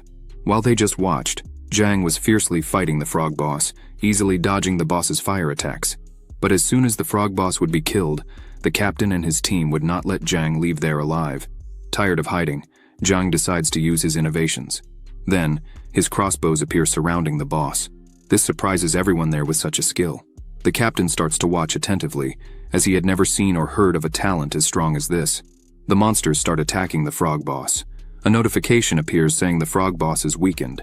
Zhang takes advantage of this situation and starts firing several arrows that hit the frog boss right in the face. The system notifies that the boss has been defeated. Zhang starts to laugh. This leaves people astonished that Zhang actually managed to defeat the boss without even a scratch. They thought this impossible, for Zhang was just a novice. In front of Zhang there were several orbs, but as he was collecting the rewards, the whole group comes close to him saying, now it makes sense why he had tried to steal the boss, because he really had a trick up his sleeve. The whole group surrounded Zhang, saying he should return all the rewards he had collected, and still give the 10 gold bars. Otherwise, he wouldn't leave there alive. Zhang says he can't believe what he's hearing. How they dare say something so ridiculous, since they blocked the entrance and charged an exorbitant amount for people to enter. If you hadn't done that, clearly Zhang would have defeated the monster alone just the same. So why should Zhang comply with what you want? Zhang points out that he had a great loss in this battle, as a lava turtle, a venomous spider, and a vampire bat died. However, there is still the elite shadow wolf, so defeating all of you won't be a big problem. The captain catches Zhang's attention, saying his talent really is something incredible, but unfortunately, it's useless. Then the captain jumps and with just one strike kills Zhang's vampire bat. The captain says it doesn't matter how many beasts Zhang can summon, when facing a true expert, they are worth nothing. Zhang gets angry and says he just wanted to kill the boss, grab the key, and go back. But now things have changed. You are forcing me to do what I didn't want to do. But when the fight was about to start, someone from the back shouts for them to stop what's happening. This person shows a badge, saying he is a member of the disciplinary committee of the Magic Domain Administration team, and for that reason he has the order. The system shows that the name of this person is Divine Retribution Network. Zhang thinks it's strange to see this man there, as the disciplinary committee is a senior administration team. They conduct secret investigations to collect evidence and look for non-compliant teams. Although his position is not very high, they possess great authority. Seeing this, Zhang thinks he can relax a bit.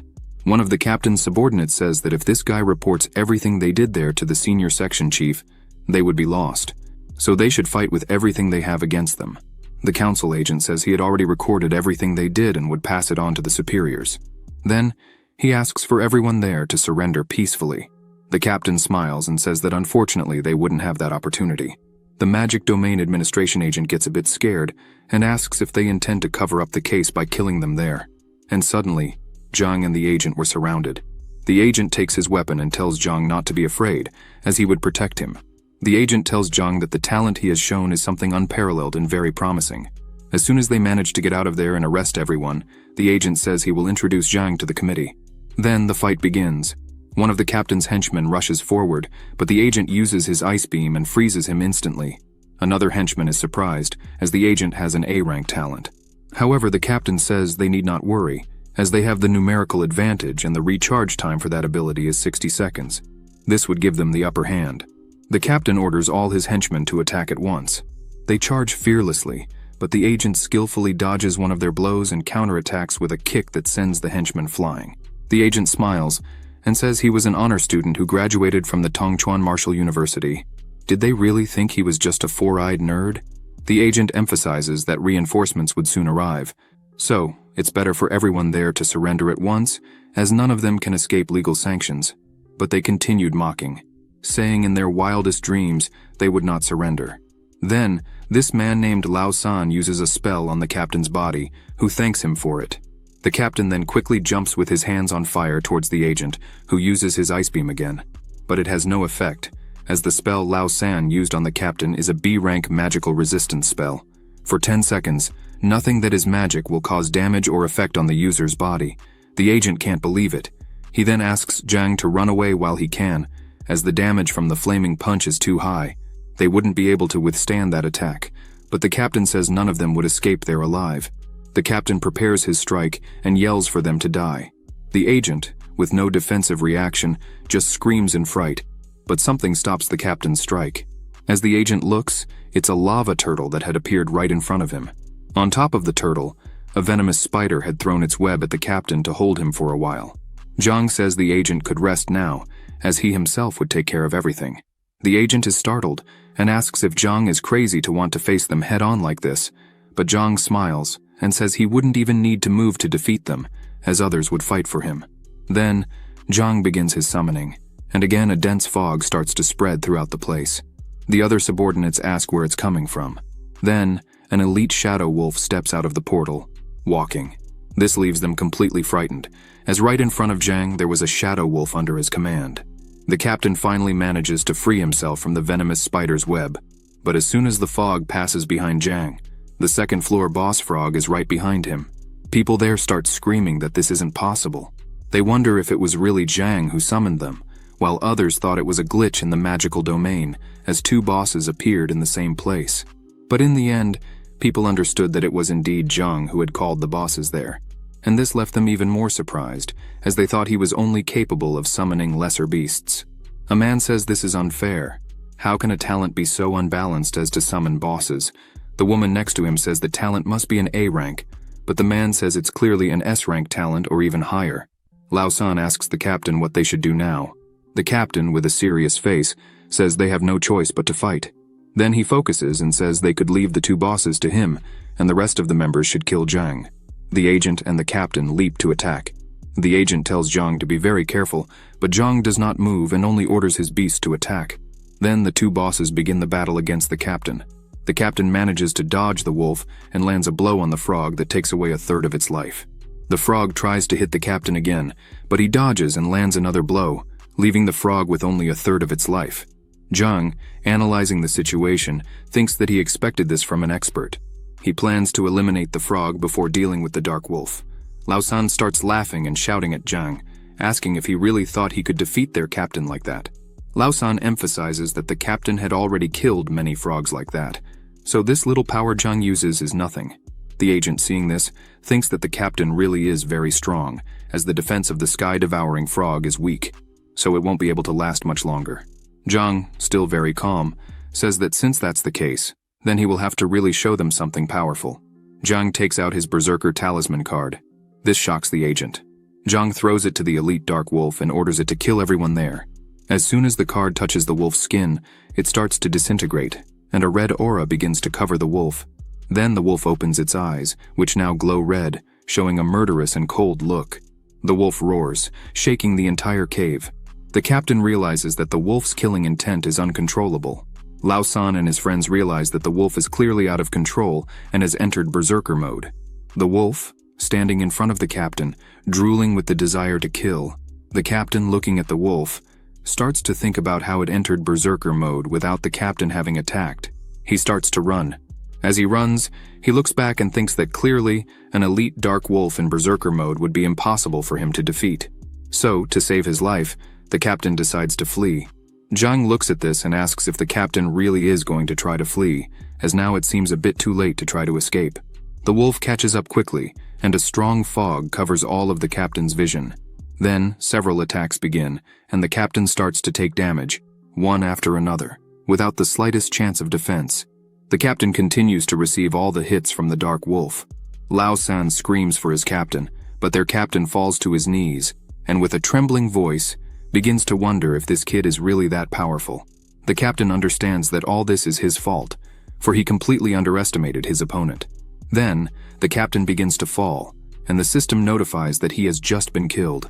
Lao San and his friends are trembling with fear and say that this kid is terrifying. They need to get out of there as fast as possible. So they start to run, but the red eye of death is behind them. The wolf begins to attack one after another. Then, Zhang calls his beast back and says that this was just a lesson for everyone there. The agent thinks that Zhang's talent is something scary. Such a talent must be controlled by the government, otherwise the consequences will be unimaginable. After everything is over, the agent's reinforcements arrive at the location. The agent says that they were there, and now all those who remained would be arrested. Then Zhang doesn't want to know, and immediately goes to see the items left by the captain. And as expected, he had many good things. The system opens again, and shows that the loot from the money-making Superman were 2 high-grade demonic soul orbs, 18 common-grade demonic soul orbs, and 77 low-grade demonic soul orbs, 2 blood tonics, an invitation card, and 3 pieces of armor. As soon as Zhang picks up one of the armor pieces, he sees something underneath. He picks it up in his hand and wonders what it is. The system opens again, saying that this is an invitation card to the Death Zone, Grade C, Level 1, a one-time pass to enter the Death Zone. Zhang doesn't understand very well what this Death Zone is, as there was nothing written about it in the Magic Domain Guide, but Zhang decides to leave it for later. First, he needs to absorb those high-grade orbs. The agent runs up to Zhang, saying that he had been amazing just now. The agent asks Zhang if he has any interest in joining the Magic Domain Management team to serve the nation. Zhang apologizes, but declines, saying that unfortunately, it doesn't fit into his plans at the moment. The agent is a bit confused by this response, but understands and says that everyone has their goals in life, so he would respect that decision. The agent writes down his contact number on a piece of paper and hands it to Zhang, saying that if he changes his mind, he just needs to contact him through this number. Zhang thanks him again and says he will think it over. As Zhang turns to enter the portal, the agent shouts that he needs to say one more thing before he goes. Zhang turns around. The agent says that no matter how strong Zhang becomes in the future, he should always remember that the blood of Great Xia flows within him. So the agent hopes that Zhang won't do things that would disappoint the nation and its people.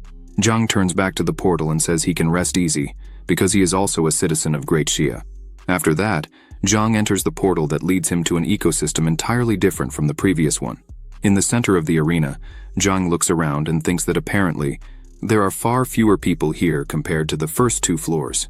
He figures that the higher the floor, the more powerful the monsters and the greater the dangers. So without sufficient power, one naturally shouldn't take unnecessary risks. Zhang picks up the book again to see what monsters are on this floor.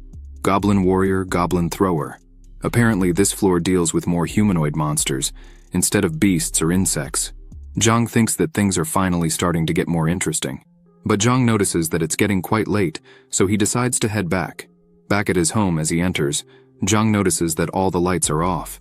He goes to Xiaofeng's room and knocks on the door, but no one answers. So he decides to open it and realizes that there's no one there.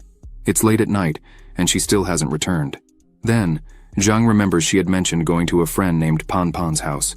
So he decides to pick up his phone and call her, but as soon as he picks up his phone, he sees that there are 15 missed calls. He calls back immediately. As soon as Pan Pan answers, Zhang says he's Xiaofeng's brother. Ponpon asks why he took so long to answer the phone. She tells Zhang to rush to the Yunding dance club because his sister is in danger. This leaves Zhang in a panic. He runs out, thinking along the way that this is the most luxurious club in the city. What was his sister doing there at this hour? As he arrives, 2 security guards at the door ask what he thinks he's doing there, dressed like that. Zhang starts to get irritated. Several things go through his mind at that moment. He thinks she was working in that place, but that doesn't matter at the moment, because if anyone dares to touch her, no one would be spared. Quickly, Zhang knocks down the 2 security guards in a matter of seconds and continues running into the club.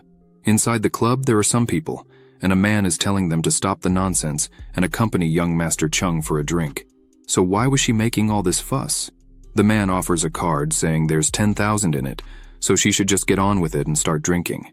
He throws the card on the ground and says that if she works there, she's a nobody, so it's better to stop joking and do what he's telling her. Her friend steps in front of Xiaofeng, saying she would accompany Chung instead of Xiaofeng, but the man pushes the employee, saying Chung had already chosen the other girl, so that's what he would have, period. The man touches Xiaofeng's face and starts yelling at her, saying she should serve their distinguished guest well. Otherwise, suddenly, someone from behind asks what would happen if she didn't do that. That person was Zhang, coming in with a look of terror. Zhang says he doesn't care who he is or where this is. If anyone dares to touch a hair on his sister's head, he would break both legs of anyone daring to do so. Xiaofeng screams for her brother. A man from behind asks Zhang how he dares to offend the Tianqing group. Does he not fear death? The people around think that now Zhang was screwed, as he was messing with the Tianqing group. Xiaofeng's friend thinks that things are definitely out of control, as the Tianqing group has a lot of influence in Zhangbei, not to mention that they have hired many fighters from the magic domain. Zhang bends down and picks up the card from the ground. The man smiles and says he likes obedient people, but Zhang holds the card and asks if he really wanted to buy his sister with this card. Then, Zhang throws the card, saying it would never happen in his dreams, but quickly someone jumps in front of the man and catches the card. Zhang's sister, seeing this, thinks the guy was so fast that she barely saw him.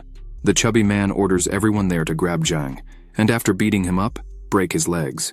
Then, the guards rush towards Zhang, but suddenly, a woman yells for them to stop. She asks why they were making all this mess in the Yunding Club. Don't they have any respect for her at all? This woman is named Zhang. She was wondering who he could be. She smiles and says, he is Wu Tiancheng. Then she calls him Boss Wu and asks if he is so free to visit her club. She thinks Wu Tiancheng has never been a good person, so today she should humiliate this guy. Then he comes and says that the young women working there are worthless and do not behave well. He and his friend are not satisfied with the service there. Zhang responds that he is a generous man. Why would he waste his time arguing with just 2 kids like them? So, it's better to let it go for today. Then, Wu Tiancheng starts to say he will not let it go because she can't even properly control her employees. Clearly, Tianfeng City should find a new leader.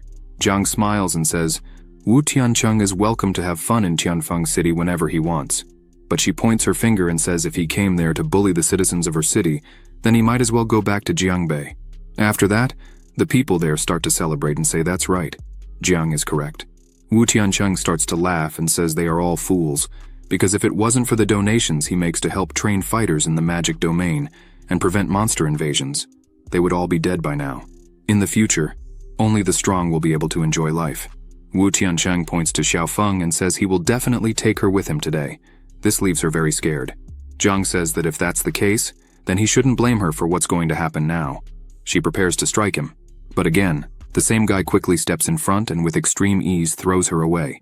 Wu Tiancheng starts to laugh and says this is the power of the only S rank of the last decade. Wu Tiancheng orders his guards to grab Xiaofeng and take her. Then he asks who there would dare to stop him. Just as they were about to grab her, someone quickly grabs her by the shoulder and yells for them to take their hands off her, hitting one of them with a knee to the face.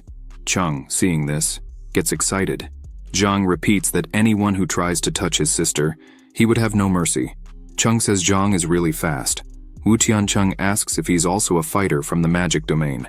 Zhang gets up and asks what Zhang's agility attribute is because he is very fast. Chung, seeing all this movement, thinks that he recently raised his agility points to 11, which is infinitely faster than the speed of an ordinary person, but Zhang's speed is still greater than his. Chung says he wants to introduce himself formally.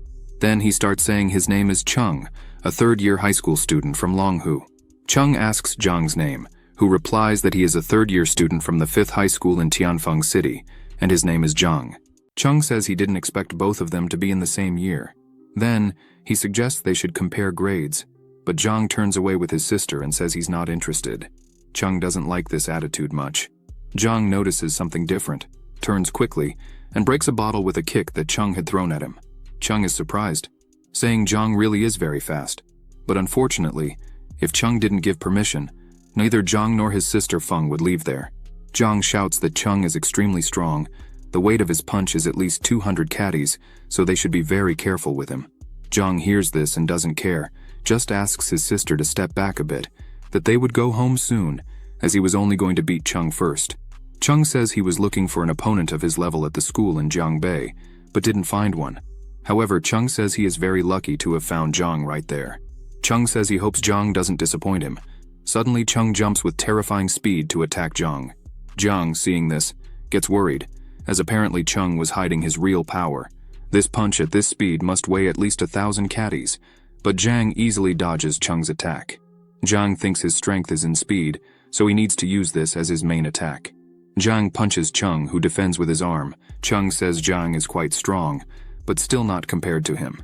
But in the blink of an eye, Zhang disappears from Chung's view, as he was moving with extreme speed. Then he appears behind Chung, and as soon as Chung notices, thinks this speed really is impressive, he manages to defend again with his arm. However, this time, he really feels the strength of the punch and starts to wonder how Zhang is so fast. Zhang disappears again with his speed, leaving Chung wondering how many agility points Zhang must have to be so fast. Tiancheng, seeing the absurd speed of Zhang, is shocked, as he didn't imagine that there was such a strong talent there, in such an insignificant place. Tiancheng thinks that this time he was very careless with his attitudes. Zhang lands a punch on Chung's back, causing him to scream in pain as he is thrown forward. Panpan is surprised by this, and says she always thought Zhang was just a very kind person. She really didn't imagine that he had such great strength hidden. Feng smiles, proud of her brother, and says he was just being modest. Zhang continues to be apprehensive, watching the fight. Chung realizes he's not at the advantage he thought he would be, so he jumps and recomposes himself. However, he's feeling a strong pain in his arm, as he had defended twice with the same arm. Zhang notices this and says that Chung could no longer lift his arm. Then, he asks if he really still wanted to continue. The two stare at each other for a while. Then, Tiancheng shouts and tells Chung that a wise man would know when to retreat, as they could fight again in the future. After all, this city is theirs. Moreover, they were facing a strong expert. Leaving now might be the best option. Chung starts to say he would remember this day and, especially, the name Zhang. The National Martial Arts examination would take place in 3 months. Chung emphasizes that once he is admitted to the Qing Martial Arts Academy, he would personally go after Zhang. Zhang smiles and says that's a coincidence, as he was also planning to enter the Qing Martial Arts Academy. Zhang says they might even be classmates there. Chung gets annoyed by Zhang's calmness and starts shouting that, although Zhang was an extremely fast person, his physical strength and spirit were below standard. Chung also highlights that Zhang's financial life was crap. As if it were good, he wouldn't let his precious sister work in places like that. However, Zhang remains very calm and smiling, asks Chung not to worry about him, but about his arm, which is completely injured. So as soon as the two are in the academy, Zhang asks Chung to give his best and go after him. Tiancheng starts to take Chung away. Even so, he turns around and asks where all this confidence comes from. All the people there start to celebrate and yell for them to disappear from there, because just by having money, they thought they were better than others. The people shouted for them never to forget this day, and to stop mocking their town for thinking there was no talent there. The slap in the face they received will be remembered for a long time.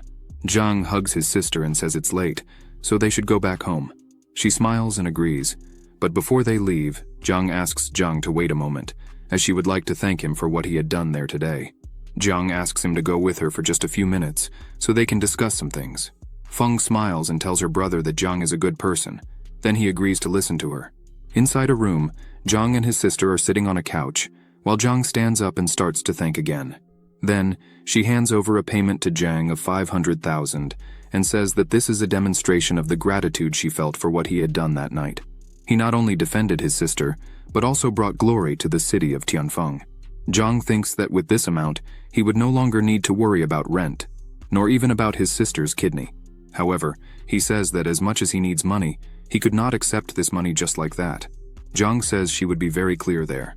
As Zhang himself had seen before, she also had unfinished stories with Tiancheng from the Tianxing group, and clearly Tiancheng had brought Cheng there just to cause problems for the Yunding Club. So, this money is actually for Zhang to help her, because if he hadn't intervened today, things could have really gotten quite ugly. Feng turns to her brother, and with a very happy face, says that he should help Zhang. Zhang sighs and accepts the money, and says that if Cheng causes problems again in the future, then he would help. Then, Zhang and his sister stand up and say that if there was nothing more to be dealt with there, they would leave. Zhang thanks again and says she would ask her team to take the two to their home. Zhang says not to worry, as they would go by themselves. As soon as they leave the club, Zhang says he never wanted to see his sister there inside again, so she would not return there. Feng says she knew she was wrong, but the salary was very high. Zhang gets angry and yells, saying no matter how much the salary was, she should never step in there again. Then he asks if she understood. She tries to change the subject, saying he looked very strong fighting there inside. Then he cuts the topic, saying he doesn't want to know more about this subject. It's very late and tomorrow she had class, so they would immediately go back home so she could sleep and rest. The next day at school, Zhang was about to leave his classroom until he hears someone calling him, and as he turns, sees Yang jumping towards him, crying, saying that they might not have seen each other again, as yesterday he almost got kidnapped in the magical domain. Then, Yang hugs Zhang tightly and says that if Master Asura hadn't saved him yesterday, he probably could have been dead now. Zhang says that Yang was really lucky, but now he must let him go and continue what he was doing, because Zhang needed to go back to his house to cook for his sister. Yang leaves enchanted, saying that Master Asura was incredibly strong, so he would choose him as his new master. Zhang is a bit disheartened by this, and thinks that Yang's memory was really good. In the corridor, Zhang meets another person who greets him. He introduces himself, saying his name is Hao, and that he had a question to ask Zhang. Then he asks if it had been Zhang who cleaned the martial arts room yesterday after training. Zhang thinks this is the guy who had awakened an A-ranking talent, and immediately remembers that he had left his punch number on the dynamometer, and thinks he might have seen it. Then he answers yes. Hao gets excited and asks if he had seen him use the dynamometer that night, but Zhang just says he hadn't seen anyone use it. Zhang looks directly at them and quickly starts to walk away, saying he had something important to do and couldn't be late. As he ran away from there, Zhang thought he needed to be more careful from now on, as it was not yet time to expose his talent. And by great luck, Hao hadn't seen that it had been him who used the dynamometer. But Hao watches Zhang as he walks away. Hao wonders if it could be him, but a guy next to Hao says that's impossible, as in last month's exam, Zhang hadn't even been among the top 100. Hao says there's nothing to worry about now, as the truth will always come out in the National Martial Arts exam. Back at his home, Zhang watches television while his sister washes the dishes. On television, a news report starts saying that recently, a dangerous fugitive had escaped to the city. So, this report was a reminder from the city department for all citizens to stay in their homes, safe, and for students, the advice is to try to stay inside their homes during the night. And, if they see a suspicious person, they should immediately call the police. Zhang stands up and tells his sister that he would enter the magical domain, and, as she heard on television, things are not safe out there.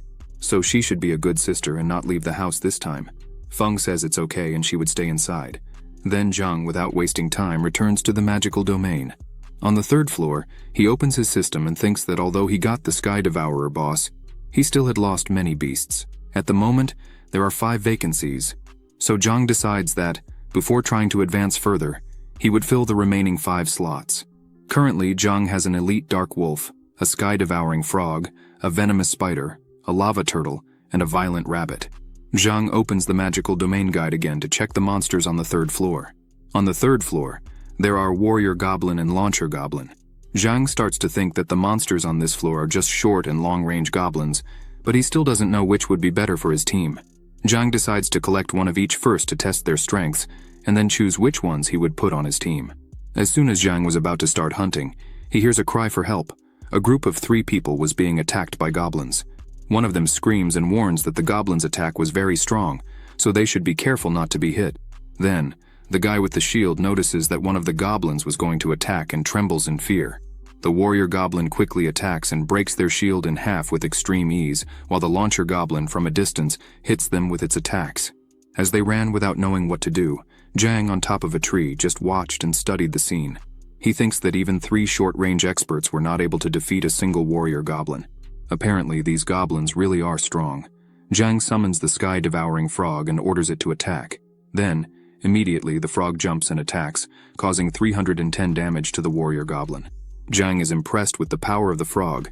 Then he summons the lava turtle and asks it to join the battle. Immediately, the turtle appears and jumps in front of the warrior goblin, but the warrior goblin blocks the attack of the turtle. This leaves Zhang impressed, as he didn't imagine they could block attacks. But suddenly, the launcher goblin starts to attack the turtle quickly, causing very large damage, which makes Zhang impressed with the strength and attack speed of the launcher goblin. Quickly, the lava turtle dies. Then Zhang starts to focus on the launcher goblin and tells the frog to change its target and attack the launcher goblin. Then the frog attacks again. The goblin looks at this, unable to dodge or defend.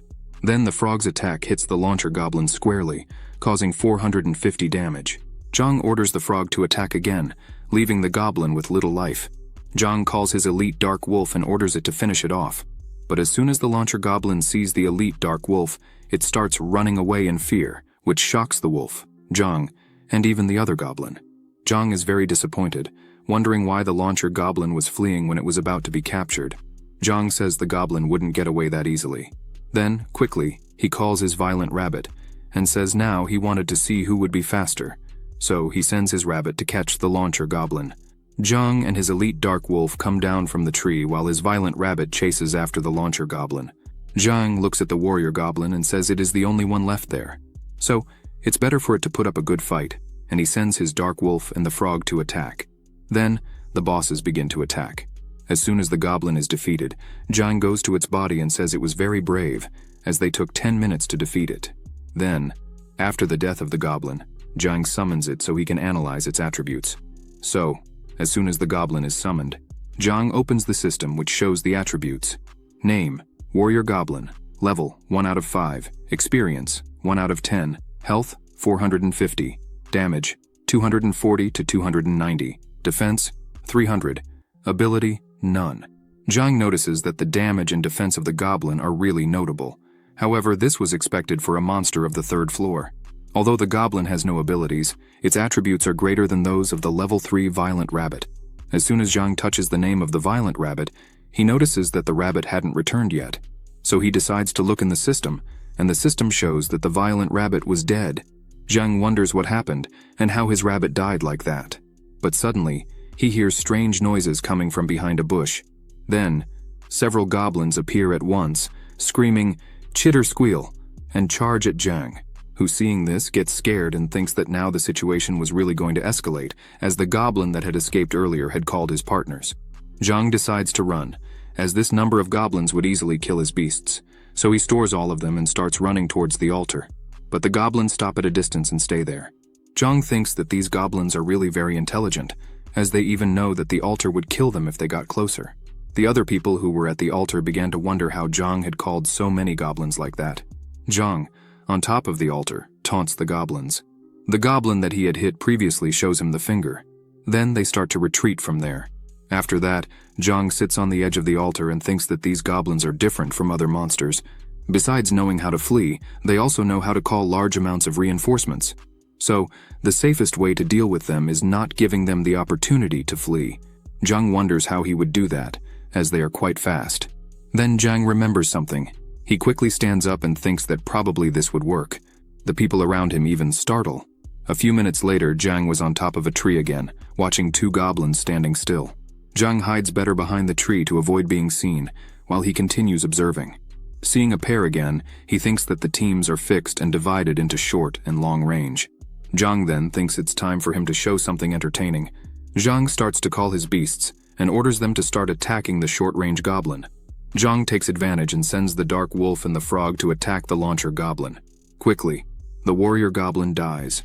Zhang looks at the launcher goblin and smiles, saying that now he couldn't do anything against them. Then they face each other. Zhang smiles and says he was the last one. The dark wolf growls at the goblin, which is low on life. Then the goblin starts running again, leaving the wolf behind, but Zhang had anticipated this.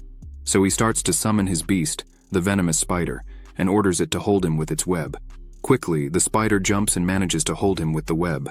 Then, Zhang with his beasts surrounds him, and he asks why he is not running now or calling for reinforcements. Zhang orders his beasts to finish him off. The goblin trembles in fear, but there isn't much it can do. After a few minutes, Zhang is with the system open, looking at the attributes of the launcher goblin and is impressed with the launcher goblin's damage. The system shows the following attributes: name, launcher goblin, level, 1 out of 5, experience, 1 out of 10, health, 300, damage, 290 to 330, defense, 280, ability, none. Zhang says the attack of the long-range goblin is almost as strong as that of the dark wolf. No wonder their attacks hurt so much. After seeing the attributes of both goblins, Zhang decides that he would catch some more. So he calls his beasts and says they would exterminate the goblins. Then, they start hunting the goblins and easily Zhang goes killing them one by one. Zhang, seeing the spider using its web, thinks that these skills really are very useful. He will have to learn to use them more frequently from now on. Zhang continues capturing goblins. In the last encounter, his level 3 lava turtle dies, but that was what Zhang wanted, as this way he could replace it with another goblin. Currently, Zhang has a small army of beasts, consisting of 7 goblins, 3 of them launchers and 4 warriors, an elite dark wolf, a sky-devouring frog, and a venomous spider. And with this, Zhang thinks he can take a look at the 3rd floor boss. After a few hours, Zhang finally arrives at the village where the Goblin King resides. As soon as Zhang sees all this, he is impressed and thinks that the Goblin King clearly would be quite complicated to deal with, as he has a whole structure protecting him, plus several goblin subordinates on guard. So he thinks fighting alone really would be very difficult. Looking back, Zhang sees a person shouting that they had an S-ranking talent and were organizing a team to fight the 3rd floor boss for free. The team would consist of 100 people and was almost full, so there were only a few spots left. Zhang, seeing this, thinks there are many people who take novices to get rewards by killing monsters and defeating bosses. Since there is no supervision there, those who just increase the number without real qualifications get opportunities like these. These scammers are very common around there. Sometimes the people who accompany them can even lose their lives due to the recklessness of the leaders. Zhang thinks they are just a bunch of fools, but the man with S-ranking talent calls Zhang and asks if he had any interest in joining his team, as there were still 5 spots available. The man says it's all for free, and that the items the monster drops would also be theirs, as he wouldn't want anything. Zhang thinks there are many people there, so it wouldn't be so difficult. He could enter with his summoned beasts. Then he turns and refuses the invitation, saying he would go alone. The people there start criticizing Zhang, saying that even when a specialist personally invited him, he did not appreciate the kindness and wanted to go alone. Some said he was crazy, as if he went in there alone, he would end up dying. After analyzing the entrances, Zhang finds one with few goblins, so he thinks it would be his best chance of victory. Then he prepares and calls his beasts and orders them to attack. Quickly, the battle starts, and all the goblins at the entrance are killed with some ease. Consequently, several demonic orbs were dropped. Zhang thinks that finally, he was lucky this time. Then he picks up his book and looks at the map there, but he hears another scream for help coming from inside a huge tent. And with that, obviously, Zhang realizes that the Goblin King would be inside there. The screams continue asking for help. Zhang is a bit confused, as by the time it was impressive that a person was already in there, fighting against the Goblin King. Inside, the people from the previous team were being attacked, and those who remained were running and screaming that the goblins were killing everyone there. The Goblin King attacked along with his subordinates without the slightest mercy. Suddenly, those who remained were surrounded. Zhang takes a look and sees the people being attacked and thinks that it is indeed the group he had seen before. But something was strange, as the man in the purple cloak, who claimed to be the team leader, was not helping them.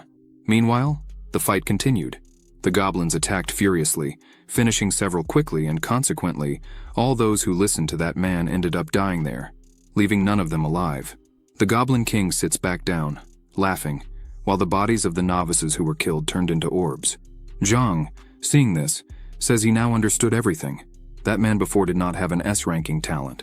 He just led them all there so they would die. After they were all dead, he planned to return and steal the orbs and items left by those who died there. Zhang picks up one of the orbs and thinks that these low-grade orbs were exchanged for the lives of all these novices. Zhang thinks that the man in the purple cloak is a despicable monster. But suddenly, a dagger flies quickly and breaks a pot right in front of Zhang, startling him.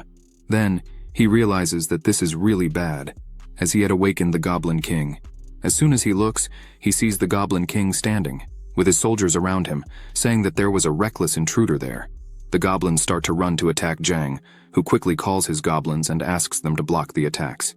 Then, the warrior goblins begin to block the attacks from the other warrior goblins.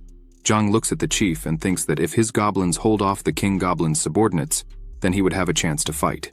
Then, without thinking twice, Jang starts to attack the Goblin King, using his venomous spider to hold the king while he prepared to attack with his bow. Jang also sends some goblins to attack the king, who gets angry and screams that they were nothing much, and starts to spin rapidly, breaking one of the goblin's swords and killing one of them in just one hit. Jang is impressed with the Goblin King's whirlwind fist ability, as it had absurd damage.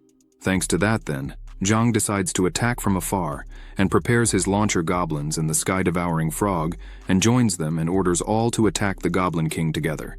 Then, all of them attack at the same time. The Goblin King just looks at the attacks coming his way. Then, the Goblin King picks up his 2 swords and defends the attacks, saying that the intruder was reckless and therefore he should die. Jang is impressed again, as besides the strong attack, the Goblin King could defend with the swords. Besides the fireball from the sky-devouring frog, he can block other physical attacks and weaken their damage by half. The king's subordinates continue attacking Jang, but quickly his goblins defend him from the attacks. Jang thinks that the damage and defense of the king are very high.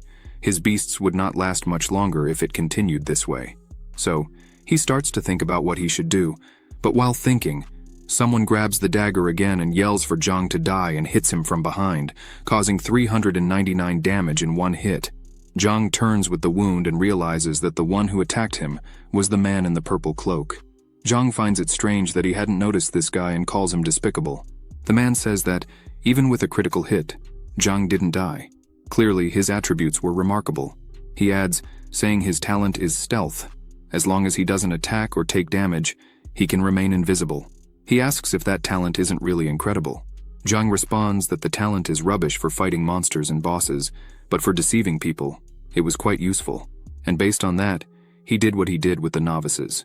The man in the purple cloak says that's right, and that if it weren't for Jang, now he would be with another batch of demonic orbs, and therefore, he should die.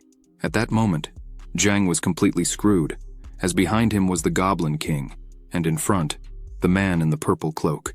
Both in front and behind there were enemies. Suddenly the Goblin King kills another one of his goblins, and the system notifies that another warrior goblin has been killed, leaving Jang a bit scared, pondering what he should do now since he was injured and surrounded. Jang thinks he cannot be defeated by this guy. He had to think of something. It was his duty.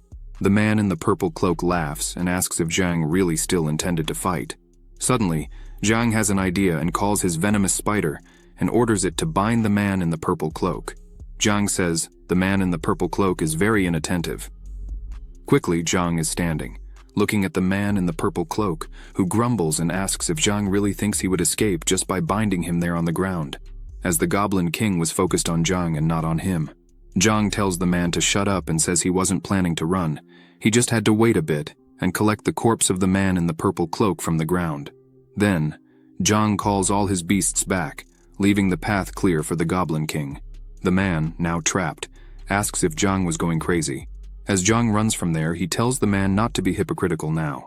Jang's plan is to remove all his beasts and get out of the field of vision of the Goblin King, thus leaving only one target for him to attack, namely the man in the purple cloak. The man becomes desperate, thinking he hadn't imagined he would fall into this trap.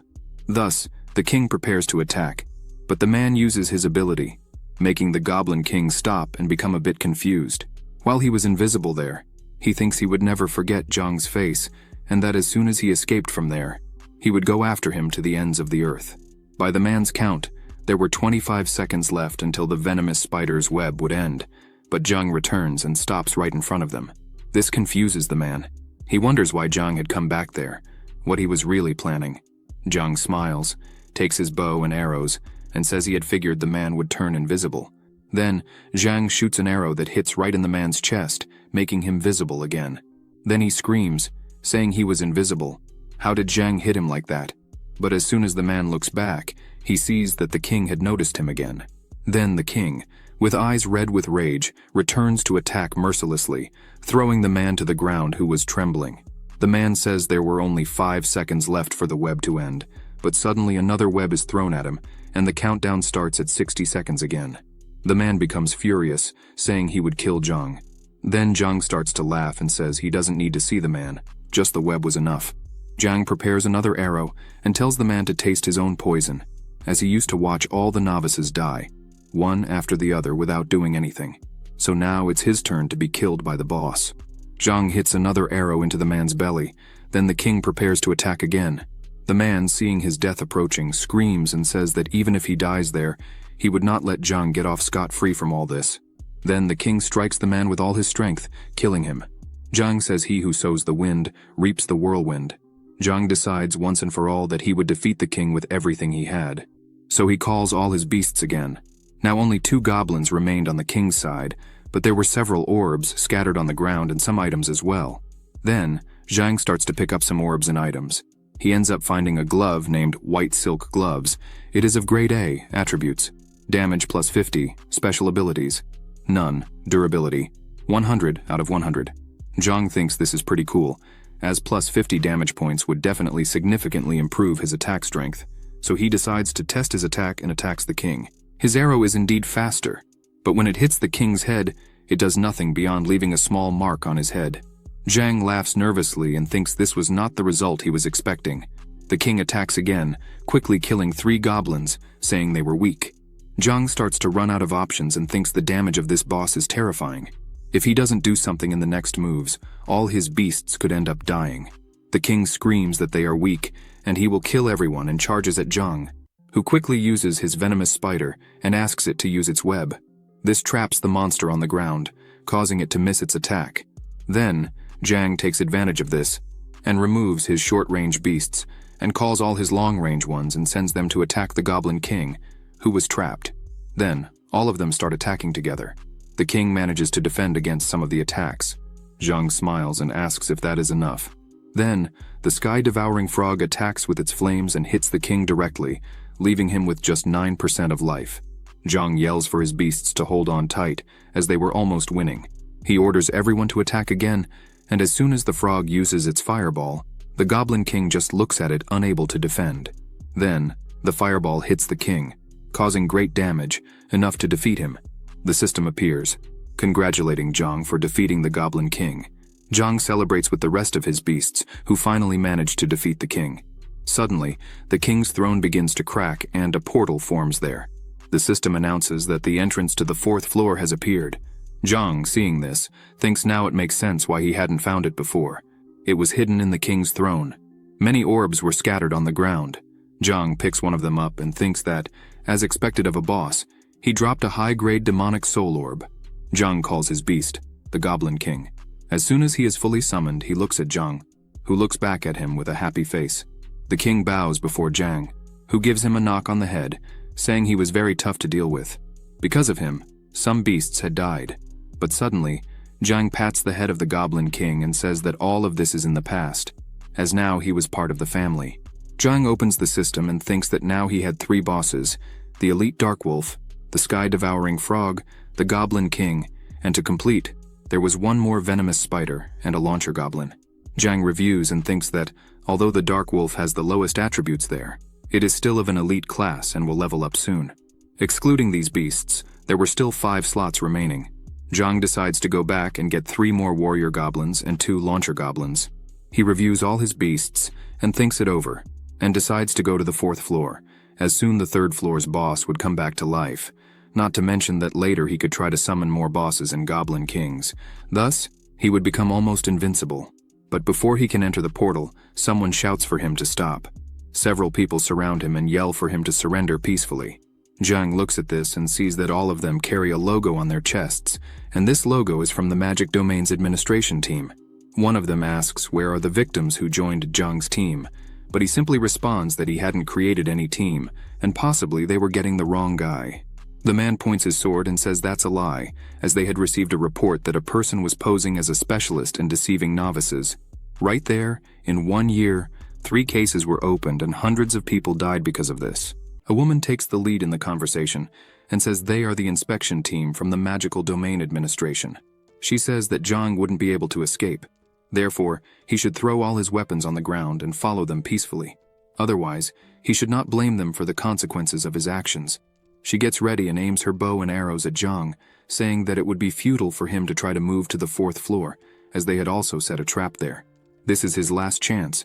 If Zhang doesn't drop his weapons right now, they will attack. Zhang assesses the situation carefully. On their side, there are dozens of people, and by their appearance and the fact they are a team from the magical domain, they are not ordinary fighters. Thus, if Zhang decided to fight, the chances of winning would be slim. Zhang drops his weapons and says he has no choice but to surrender because his day was not going well. But suddenly, a person from the back shouts, telling them to wait, because the person they were arresting was not the real culprit. Zhang is happy to see who it was, as it was the agent who had fought with him on the 3rd floor boss. This man is the section chief. He smiles and waves to Zhang, saying it was a coincidence they met again. Zhang asks him if he wasn't just an inspector when he had become the section chief. The agent smiles again and says that all this is thanks to Zhang, because of the case they worked on together last time. The superiors made an exception, and thus he got the chance for promotion. Now he is the section chief of the Magical Domain Inspection Team. He, the agent, thanks Zhang again for his help that day. Zhang is flattered by this but says it was nothing special, so no thanks were needed. The woman from before comes up to her chief and says that when they arrived at the place, there was only Zhang there standing. If it wasn't him, then who else could be the culprit? The chief draws everyone's attention and begins to explain that Zhang is a good friend of his, so he faithfully believes that he is innocent. Moreover, according to the people who made the complaints, the one responsible for deceiving the novices and making them lose their lives is called Kiss of Death. The chief takes advantage of the situation and asks Zhang if he had seen this so-called Kiss of Death and about the victims he deceived. Zhang shakes his head and says they arrived too late. All these novices were killed.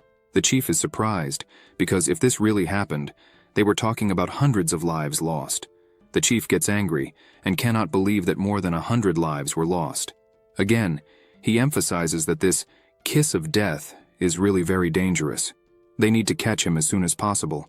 Zhang says that unfortunately, they will never be able to catch him. This leaves the chief scared and puzzled. Zhang opens his arms and says that he had killed the Kiss of Death. The whole team crowds around Zhang, saying that according to their records, Kiss of Death claims to have an S-ranking talent, not to mention that he is an expert who has been wandering the magical domain for many years. He is also known as a skilled assassin, an extremely scary and cruel person. Is what you just said really true? Zhang says it is indeed true, and if they do not believe, they could check the death list that Zhang had made. Then he opens his system and shows the death list, which records the names of all the opponents that a person has killed in the magical domain. As soon as they look, the woman is completely shocked by what she sees, as a novice had just arrived on the 3rd floor and killed a skilled expert. Another man said that in addition to all this, it was done alone. The chief sees the list and confirms that Zhang had indeed killed him. Then he asks how Zhang had done it. The members of the chief's team start to cry, as when they were novices, they did not even compare to Zhang's strength. The chief comes closer and thanks Zhang once again, saying that he has once again renewed his hopes. The younger generations really have great potential, the chief says once again. Thank you to Zhang for eliminating a potential threat. Zhang simply says it was nothing special. He turns around and says that if there is nothing else to resolve, he needs to go. The chief asks him to wait a bit, and says there is one more thing he needs to know before he goes. The chief begins to explain that the man who was killed, Kiss of Death, was a member of an illegal organization known as Dawn. The name does not seem so scary, but in reality, the organization is extremely dangerous. Kidnappings, thefts, and murders. They committed all the criminal activities Zhang could imagine. The Magical Domain Administration team has been constantly investigating them, but due to how hidden they are, as well as how powerful and cunning, they still haven't been able to make any substantial progress. The chief emphasizes that Zhang just killed one of them, and possibly he would become a target for them. So for his own safety, the chief invites him again to join the Magical Domain Administration team. Zhang stops and thinks about it for a while. A few seconds later, he turns around and says there was no need for him to join the administration team. Zhang thanks for the invitation and says he would remember the name Dawn and would be very careful. The chief just crosses his arms, saying nothing, and after Zhang leaves, the chief smiles and says that one day he will join their team. On the 4th floor, the scenario is completely different. A desert and some scattered bones, But as soon as Zhang arrives at the center of the altar, he notices that something is wrong. A barrier was surrounding the altar and trapping everyone inside. Zhang looks at all this and asks what was going on, while some people, monitoring the population, were shouting that this was nonsense, as the magical domain was for everyone, and they had the right to come and go. Another complained that they had errands and needed to go. Otherwise, they could be fined and fired. One of the men there shouts, saying that only a madman would believe that the death zone appeared out of nowhere on the 4th floor. He accuses the guards of hiding something behind their backs. Zhang puts his hand on his face and thinks that it is always the magical domain administration team that causes this uproar. As the shouting still rolled on within the altar, Zhang begins to think a little about what everyone was talking about and what this death zone really was. He remembers he has an invitation card to the death zone in his inventory. Could it have something to do with all this situation? A man in a black cloak starts saying that the administration team always worked to maintain harmony and stability within the magical domain. They would never lie to the people. He continues saying that the death zone indeed appeared on the 4th floor of the magical domain. Maybe many people do not know exactly what the death zone is. This man emphasizes that, as there were no records of this death zone in the magical domain guide, he himself would explain to everyone there. The so-called death zone is actually another dimension, and they have not yet been able to conduct deeper research on these dimensions. Within these dimensions, there are unknown monsters that have made several victims over time. The only precise thing they know is that it appears randomly on any of the floors of the magical domain, causing victims and problems wherever it goes. Thanks to this event called Death Zone, the 4th floor, currently, in terms of difficulty, compares with the 10th floor, and that is why they are prohibiting everyone from moving through the 4th floor. It is extremely dangerous. The man asks for everyone's understanding. Another man in front of Zhang starts shouting, asking why they should believe him, and even after all this story he still wanted to enter. Then the man in the black cloak decides to let, and says that if he really does not believe and wants to enter, then he would let him. However, he would have to bear all the consequences alone. The man spits something that was in his mouth and runs out, saying he was not afraid of anything, much less of them. As soon as he passes, the man in the black cloak says he was not raised to be a coward. Then he runs out. The man in the black cloak says that if there is anyone else brave enough there who wants to go, he would not stop them. Some people start to discuss whether they should go and wonder if there really was a death zone right there. But suddenly, the man who had left earlier screams from the back, which draws everyone's attention there. He screams that they mutated and that it was completely terrifying. He continues saying that it was extremely scary. The mutant monsters went crazy trying to catch him to kill. However, he managed to run fast enough to escape. Otherwise, he would have died there without being able to do anything. One of the people from inside asks if they really did mutate. The fallen man says that there really is a death zone there. The man in the black cloak asks if now everyone there believed him. He emphasizes that it is better for no one to enter the 4th floor for the next few days. It would be better to wait until the death zone completely disappears before entering again. One of the novices says that since it was going to take so long, he would leave to take a break. Zhang just looks, saying nothing to anyone. He looks around and thinks that it's getting late, and as no one could enter, then he would also go back to his home. And tomorrow was Saturday, so he could relax a little more. While there was a person fighting against a giant zombie, he prepares and grabs his sword. He jumps, and with just one blow defeats the monster. The system opens and shows that the Titan zombie is dead. The orb falls to the ground. Then the man goes to it and picks it up. The system notifies that he had a message and asks if he wanted to read it. Then he opens the message, and the message says that the Kiss of Death was killed by Asura. He smiles and thinks that this Asura would be a pretty interesting guy. A colossal monster appears before that fighter. This was the boss of the 22nd floor. Back at Zhang's house, while Zhang and his sister were having breakfast, Zhang asks her not to go out and to finish her homework. He would have to leave quickly. A message appears on Zhang's cell phone. He tells his sister that Pan Pan's cousin had a suitable job for him. Feng is worried and says that she heard that her cousin's profession is quite scary and dangerous. Zhang, while leaving, tells his sister not to worry, as now she knows what he is really capable of, and emphasizes again that she should not leave the house. She says goodbye to him and says okay, and asks him not to do anything too dangerous and to stay safe. A few hours later, Zhang had arrived at the marked address, a place that looked abandoned. He was walking around lost, as the address was correct, but he had not seen anyone yet, until he notices something and, looking to the side, sees Pan Pan waving and calling him, saying it was that way. She opens a gate and asks him to enter, as her cousin was inside. Zhang says that this place looked abandoned for a long time. The two enter, and apparently the place is a warehouse. In the center, there were 4 people talking about something. Pan draws everyone's attention and introduces her guest, Zhang, whom she had mentioned to them earlier. Pan also introduces her cousin, saying that his name is Kai. After that, Kai says that Pan had mentioned that Zhang had great abilities and needed money. Kai extends his hand and asks if Zhang was interested in joining his team. Zhang puts his hand on his head and says that he really needed a job, but still did not know exactly what they would be doing. Kai sighs and says that they would be going to zones occupied by the enemy, but this surprises Zhang. Kai starts to explain that monsters from the magical domain have been invading and occupying many cities recently. However, in these cities that the monsters attacked and dominated, there are not only monsters. There are also treasures like properties, antiques, rare works of calligraphy, paintings, and so on. Various rich people are interested in these things and wish to collect them. Kai emphasizes that this job is extremely dangerous, as there is always a chance of encountering a monster. Additionally, since the National Security Bureau prohibits ordinary citizens from entering these zones, what we are doing is illegal. However, it's all for the money they need, so they can't be too concerned about the risks involved. Another guy named Steele arrives and adds saying no risk, no reward. So, Zhang should join them.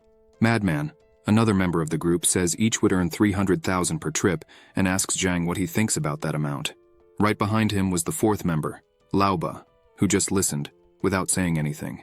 Zhang starts to think about it and realizes that 300,000 is indeed a lot of money, not to mention that his sister couldn't wait much longer.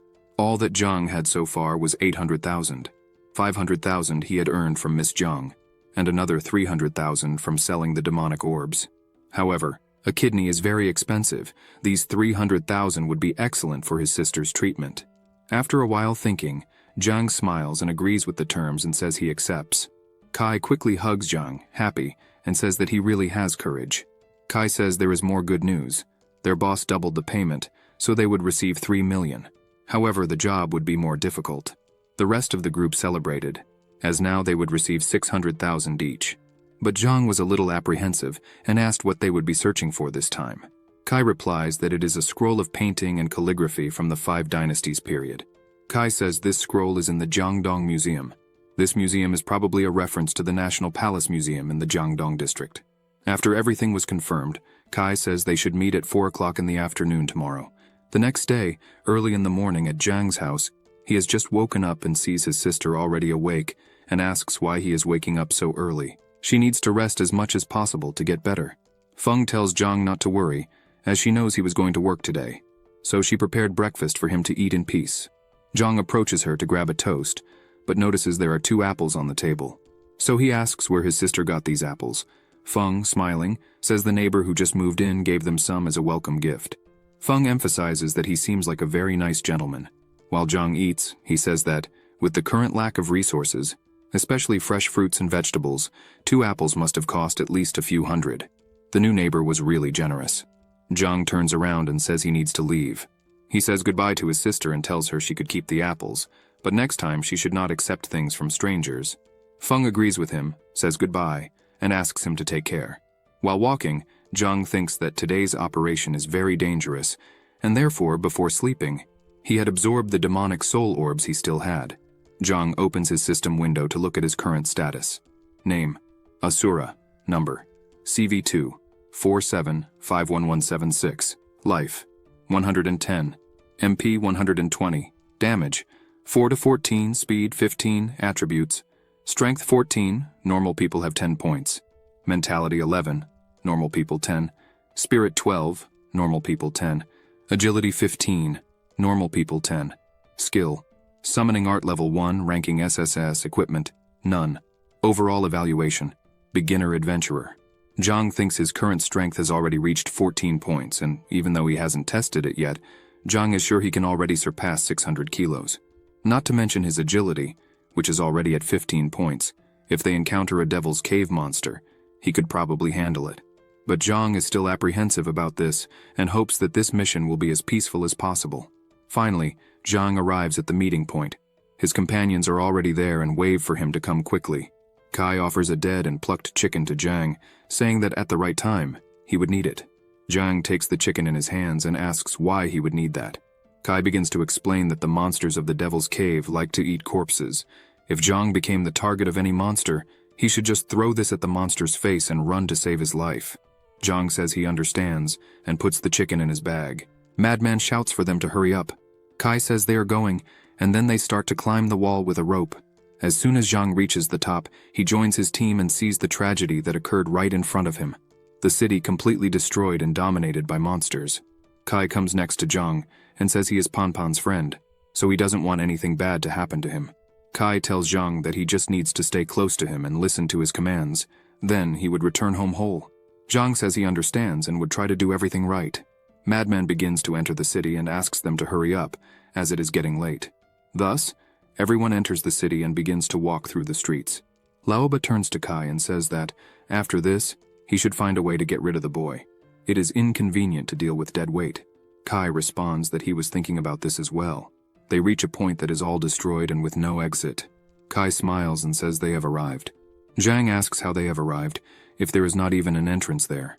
Kai looks forward and asks Madman if he had found anything. Madman, who is on top of some rubble, crouches down and finds a sign under some rocks pointing to the entrance. Kai says it is now time for Laoba to act. He gets ready and asks everyone to get out of the way. Laoba punches with strength that, as soon as it hits the wall, causes a small explosion and throws rocks everywhere, creating a hole in the wall. Kai looks at Zhang and says that Laoba is the strongest among them, and that his strength is currently at 12 points.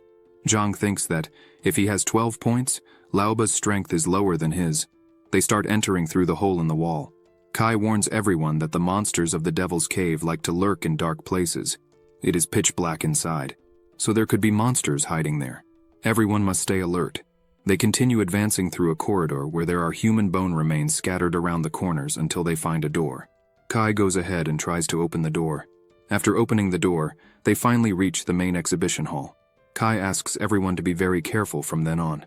Kai starts to look at the paintings on the wall, searching for what they really came for. At the bottom of the paintings, there are some names marked, identifying each painting. After looking at this, Kai realizes that it is not what he really wants.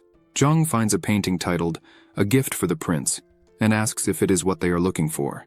Kai goes up to the painting and compares it with the image on his cell phone, and realizes it is exactly what they were looking for.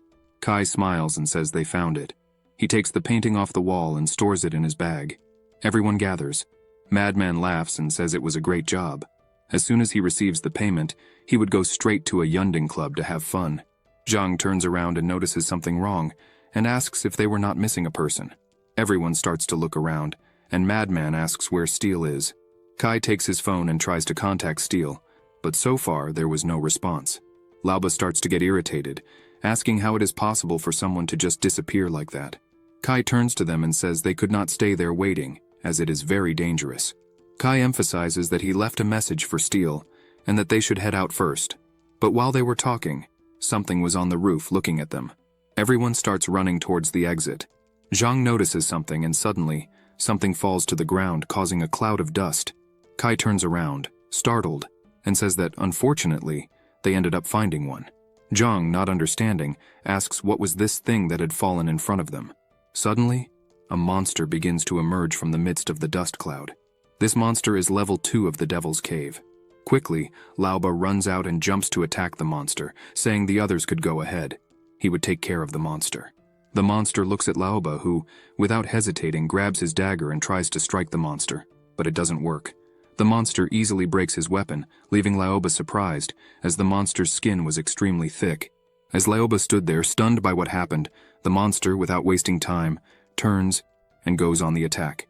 Laoba realizes he wouldn't have time to dodge, so he tries to defend himself using his arms. The monster's blow was so strong that the entire place fills with dust, which leaves everyone there surprised. Kai shouts for Laoba, as he didn't know if he was okay after that blow. The monster remains standing and the dust begins to dissipate, and Laoba begins to appear. He is kneeling. Laoba says he's fine, although he has broken both arms. Zhang, after seeing all this, thinks this monster really is terrifying. As Laoba weighs more than 120 kilos, and yet was thrown into the air with just one blow. The monster opens its mouth and makes a very loud noise, which completely frightens Zhang. He takes his chicken and throws it to the monster, which gets distracted with the chicken. Kai screams for everyone to run as fast as possible, but quickly the monster turns its attention back to the group and starts to chase everyone there. Zhang looks back and realizes that the monster was very close to Madman and Laoba. Then Madman turns around and yells for Kai to get everyone out, as he would stay and fight against this monster with everything he has. Madman's attacks start to have a small effect on the monster. Laoba shouts that, as friends, even if he died there, it would at least be fighting together. Laoba grabs a grenade in his hand and throws it at the monster, shouting for Kai to get out. The grenade gets very close to the monster and explodes right in front of it, creating a dense smoke that covers even Madman and Laoba.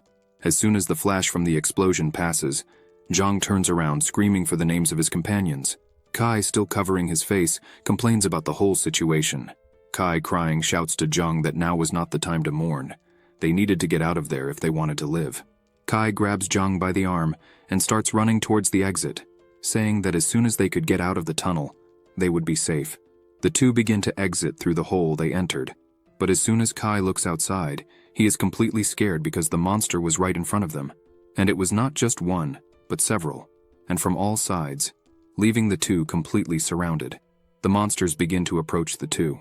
Kai throws his bag to Zhang and says that the scroll is inside and asks Zhang to get out of there. However, he had one request. Kai says that from now on, Zhang should take care of Pan as if she were his sister. Zhang yells, saying he wouldn't accept that. If they were going to get out of there, it would be together. Kai aims his gun at the monsters while screaming and starts firing several times against the monsters, screaming for them to die. But this isn't being very effective against the monsters that continue to advance. One of them tries to hit Kai, who quickly jumps back, dodging the monster's blow. While Kai moves quickly, he grabs a grenade and throws it at the monsters, causing another explosion, covering his view. Suddenly, one of the monsters appears right behind him. Zhang screams for Kai to be careful, but the monster manages to hit him, throwing him far away, crashing hard against a rock. Kai is still awake but can't move properly. The monster comes running towards him. He wonders if this will really be his end. The monster jumps with everything to hit Kai, who is already hopeless as he can't move. Zhang starts to move quickly and gets in front of the monster in the blink of an eye, standing in front of Kai, who is surprised by this movement. Zhang, at that moment, is angry and yells, starting to move towards the monster. With just one punch, he throws the monster away.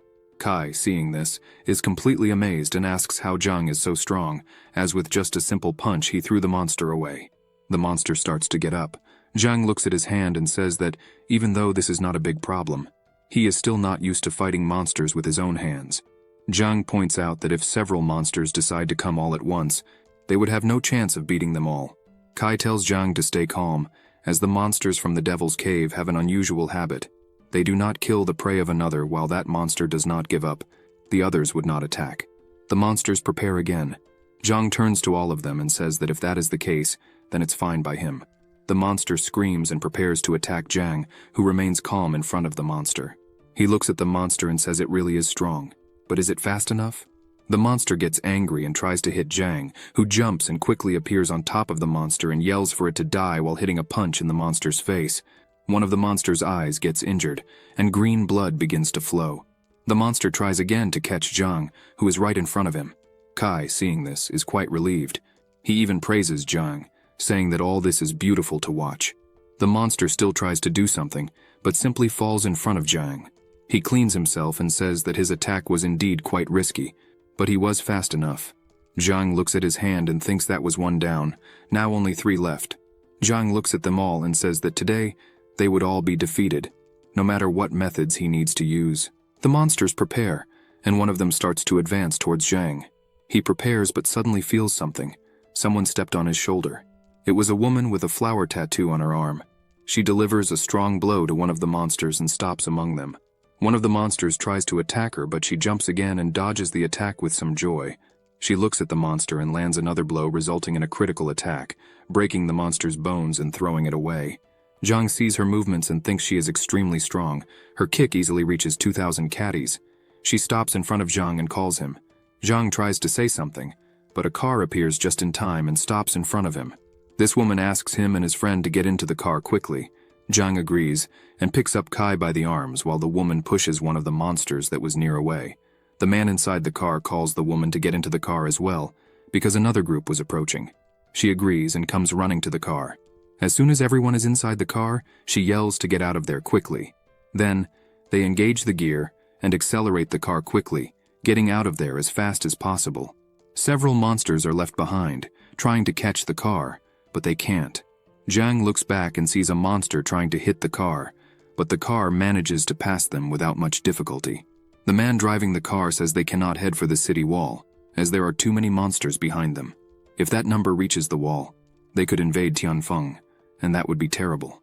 The woman thinks a little about this. She looks back and tells Zhang and Kai to do something instead of just watching. Zhang turns around without understanding much of what is happening. The woman begins to open the sunroof of the car and says that if they don't want to die, then they need to help. She takes her bag and throws it to Zhang, telling him to stand up and start working, as she didn't want to have risked saving them in vain. As soon as Zhang opens the bag, he sees that there are several grenades. The woman says they are just flash grenades. He needs to throw them all behind them to scare those monsters. Zhang and the woman climb up to the sunroof while the car continues to flee and start launching all the grenades. The woman then stops Zhang for a moment. Then she takes one more grenade. He takes another, and they throw several at once, which start to explode right in the middle of the monsters, causing a big explosion. They finally manage to escape. Zhang sits down, a bit apprehensive, thinking who this woman could be, and how she has so many weapons and supplies like this. The man driving the car turns around and asks Zhang and Kai what they did to attract so many monsters from the Devil's Cave. Kai takes the lead and quickly begins to say that they did nothing wrong. They just wanted to return home and pay their respects to the deceased, but they did not expect to encounter monsters from the Devil's Cave. Kai thanks them for saving him and his younger brother. Zhang just watches silently while the woman assesses all this without saying a word. The woman turns to Zhang and asks what his name is, because when he was fighting the monsters, he was very agile and brave. It was admirable. Zhang is startled by the question and answers that his name is Zhang. The woman puts her hand on her chin and tells him to listen carefully. In the future, he should not enter areas occupied by enemies, as it is extremely likely that he will lose his life doing such a thing, unless he becomes a fighter from the magical domain. Zhang thinks that, although this woman's identity is a mystery, she seems to have no bad intentions. Finally, they arrive at the wall. The woman says that if they were injured, they should seek help at the nearest hospital. They would leave them there. The two thank her and get out of the car. Zhang, holding Kai, asks him who that woman was. Kai replies that he doesn't know either, but it seems they are fighters from the magical domain. Otherwise, they would not have defeated those monsters so easily. Zhang looks at his bag and notices it was torn. He apologizes and says that, unfortunately, the monsters tore the bag, so they lost the scroll they had taken. Kai sighs and says that, unfortunately, it's fate, but fortunately they did not lose their lives. Later in the hospital, Zhang was walking through the halls, saying that the day had been very long and stressful. Today, as he looked at his phone, Zhang thinks that if that mysterious woman had not suddenly appeared, he and Kai could have died. It is also really a pity that the scroll has disappeared, and they did all this for nothing. As Zhang was going up the stairs, he bumps into a masked man who was coming down. Zhang apologizes, but suddenly feels something and realizes that the man's face was very familiar to him. The man says nothing, just lowers his head and continues walking. Zhang turns back and looks again. Then, Zhang remembers Steel and wonders if it could really be him. Zhang is a bit confused, as he had disappeared mysteriously in the ruins and now simply could be there. Zhang is troubled by this situation and thinks he would like to know where this man was going. Zhang starts to follow this man everywhere until they arrived at an alley. Zhang looks discreetly. The man takes out his phone and starts talking to his boss, saying that he was already in the place and was sure that he was not being followed. Zhang, seeing this, begins to think if all this was his fault. Suddenly, two men start to come. An old man and his bodyguard arrive at the location. The old man asks if he had what the old man wanted. If you enjoyed this video, subscribe to the channel, hit the bell icon, and like the video. Thank you.